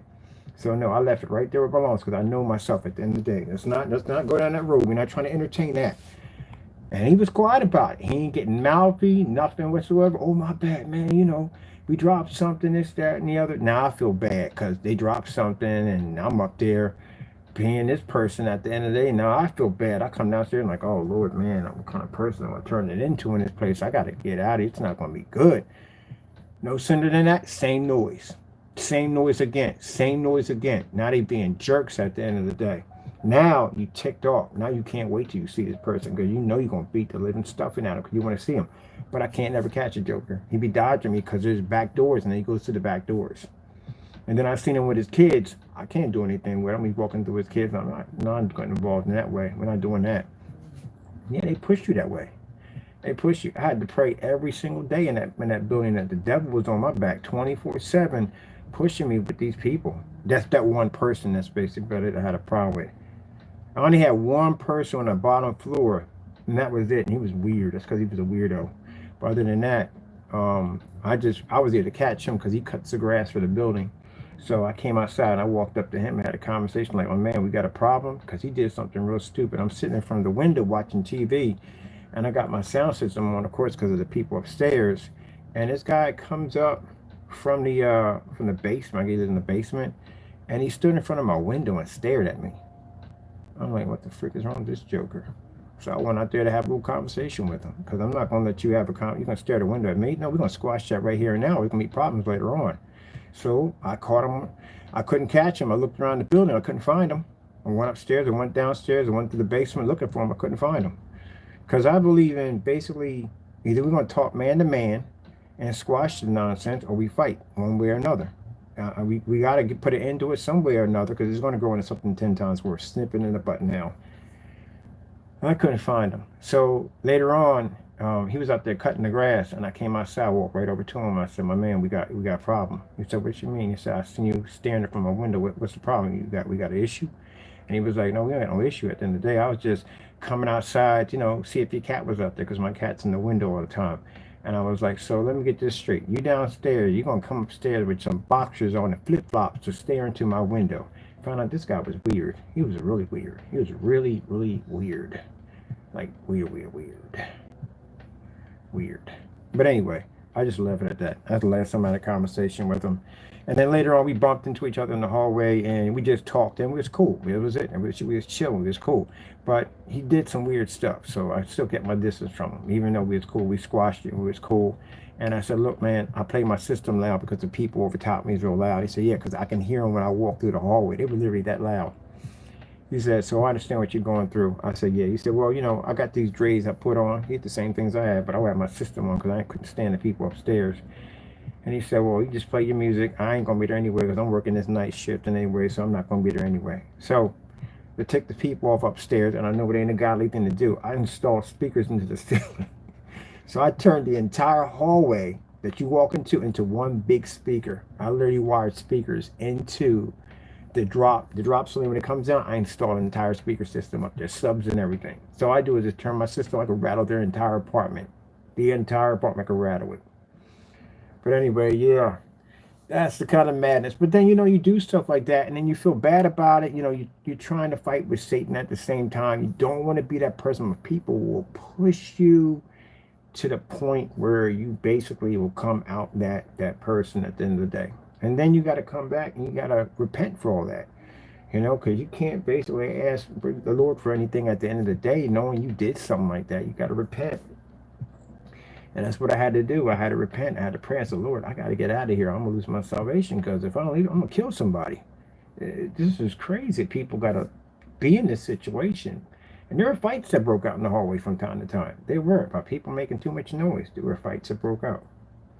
So, I seen people come downstairs, like upset, sweaty, like, what the freak you doing? I got in a fight with this guy upstairs, man. He's stomping all over the floor, man. Just being that person at the end of the day. But the only person I had a problem with was the guy upstairs. Got to a discussion with him one time. Matter of fact, I called him into my apartment one time, and he didn't want to walk into the apartment. That's what you're not walking in the apartment for. Ain't nobody gonna kill you at the end of the day. Just come to the apartment. Don't talk man to man. I'm a business out there. People walking down the hallway, listen to our business. You can literally hear somebody really leaning up against the door. Come on, a little conversation with them. Like, look, we gotta live here together. You know what I mean? I understand you got kids at the end of the day. I understand they need to run around. I ain't got no problem with that. But that heavy stomping, man, you cracking my ceiling, you're going too far with it. And that's basically about it. But he was a jerk at the end of the day. So, got to pray on that kind of stuff, because Allentown's a small town, a very small town, which means I will see you again. And I have seen him multiple times. I have. By himself, multiple times. With family, multiple times, by himself. So, like I said, you got to learn to pray on that and just let it go, because that's what Satan wants you to do. Satan wants you to get out of the car with a crowbar and beat the crap out of somebody because you was mad at him. But Long ain't in the building no more. You're not in the building no more. You don't talk to this person, don't speak to this person, don't see this person anymore. But yet you see somebody on site and you're going to get in trouble. So what good is that going to do you at the end of the day? You go to the hospital, you go to jail. Dumb stuff. You got to ignore that demon at the end of the day when he starts talking to you. Because I saw him walking by himself one time, and I was with a bunch of my family. I was like, here comes Satan. Man, go over and knock his brains out. Go beat the crap out of him. And for what? He don't freaking talk to me. I don't talk to him. I'm not even there anymore. He's somebody else's problem at the end of the day. I'm good. You got to have that conversation when that demon starts speaking to me. Go, leave me alone, Satan. I ain't got time for that. I'm going to go get something to eat. You got to talk to him that way, because he'll mess with you.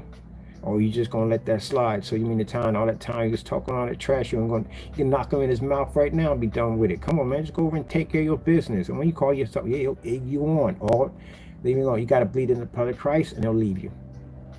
In the name of Jesus, in the name of the blood of Christ, and the Father and the Holy Son, he'll leave you. You got to go. But he'll mess with you. Yes, he will. He'll mess with you. Yeah, a couple of times, man.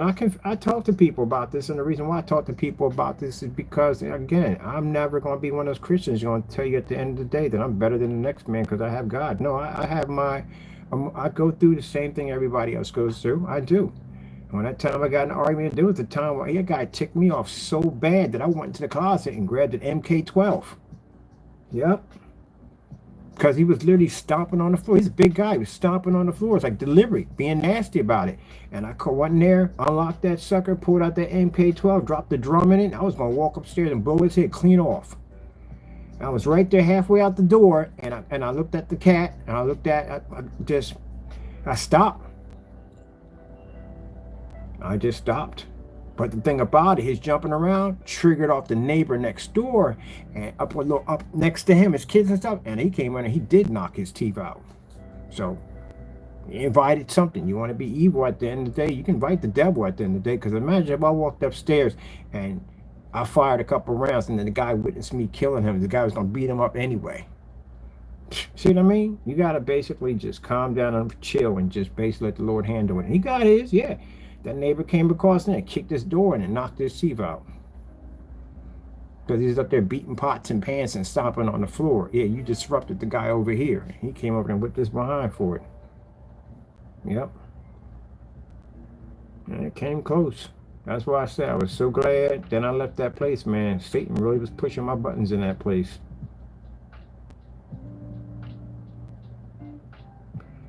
And ever since then, I've been at peace with God. I just never had nothing but that right there to test you, to see how far you can be pushed. Yeah, yes, sirree.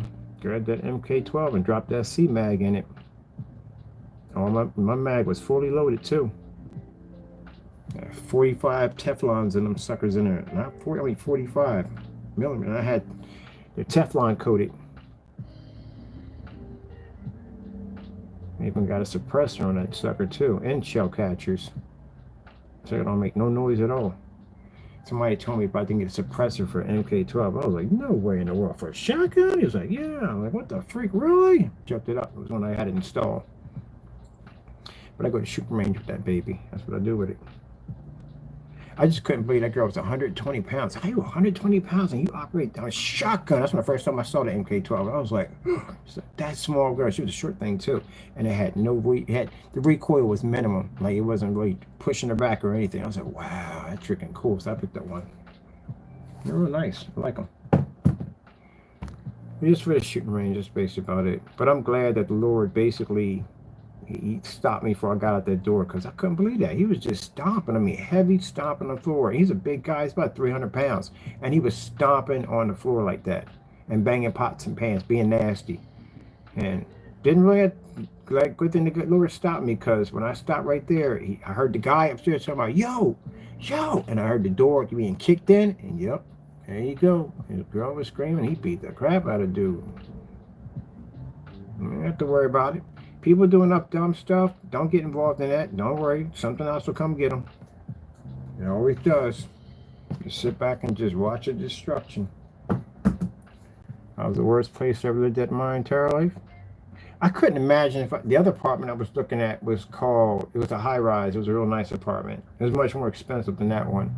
But the reason why I didn't like that, because when I walked down the hallway, I literally heard everybody talking in their apartments. The walls were paper thin. Like, you can literally hear everybody. So imagine this building was built in the 1920s. So it really had thick concrete walls. The acoustics in that place was, whoa, acoustics in there were amazing in that building. Man, they were amazing. The concrete buildings have amazing acoustics. But the sound system sounded gorgeous in there. But anyway, other than that, you still heard noise. But man, if you lived in one of them new high rises with them paper thin windows, paper thin doors, you would have heard every freaking thing in the face of the planet. You would have heard it.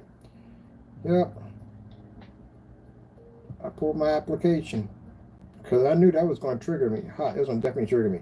Even worse, when I was sitting downstairs on the bottom floor and I literally could hear the conversation that the guy was having across the street about selling his bike. I heard just about a whole conversation, and the window was shut. So you imagine that somebody rides past with a system in their car. Oh man, I tell you. But some people got it good. Some people live in apartments and they know everybody and they chill. They good in there. You know what I mean? Got a nice little community going on. Apparently, it's where I lived, I had jerks. I ain't saying everybody was a jerk. I'm saying I had people I lived next jerk. So the people across from me, the Dominicans, they was cool as I don't know what. I loved them, but they did them wrong and they left.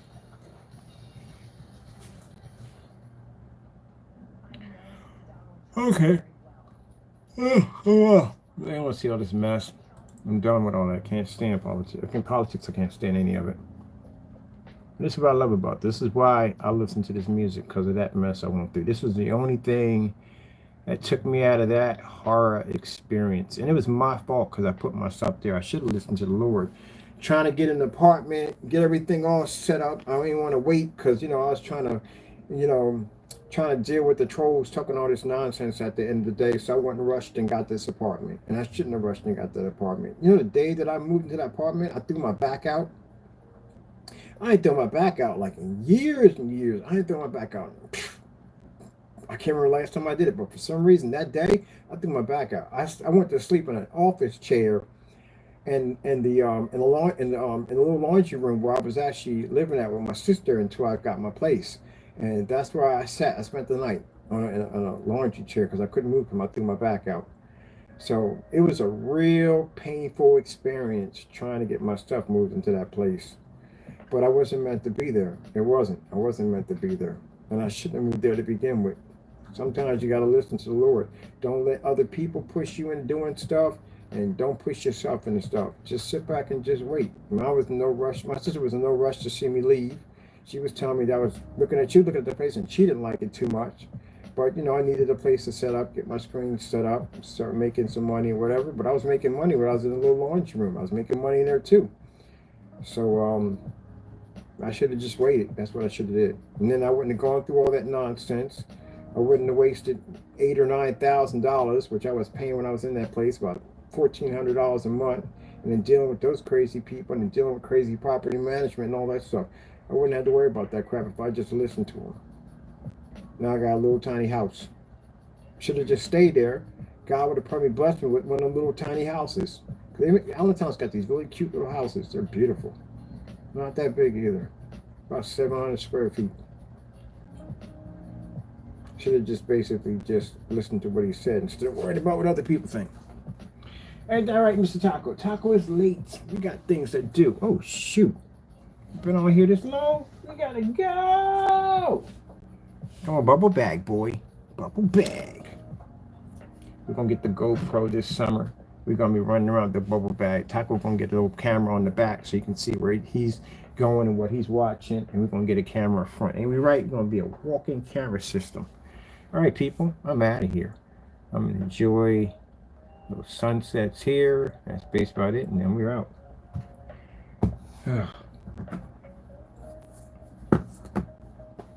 Hope you have a good one. Be safe out there, and God bless. Never let the devil push you into doing something. I try to be as real with you as I possibly can.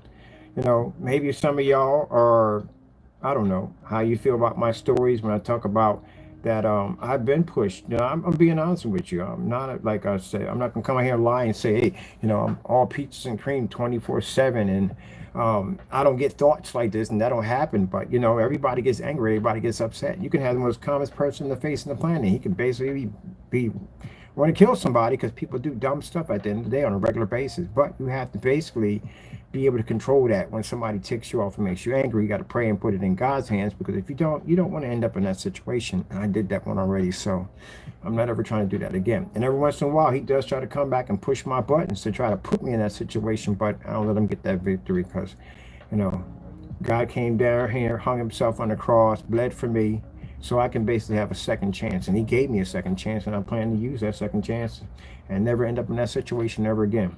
Not ever. So, yeah, I'm just being real with you. Yeah, or any Christian you talk to is going to confess and tell you the things that he's been through in life.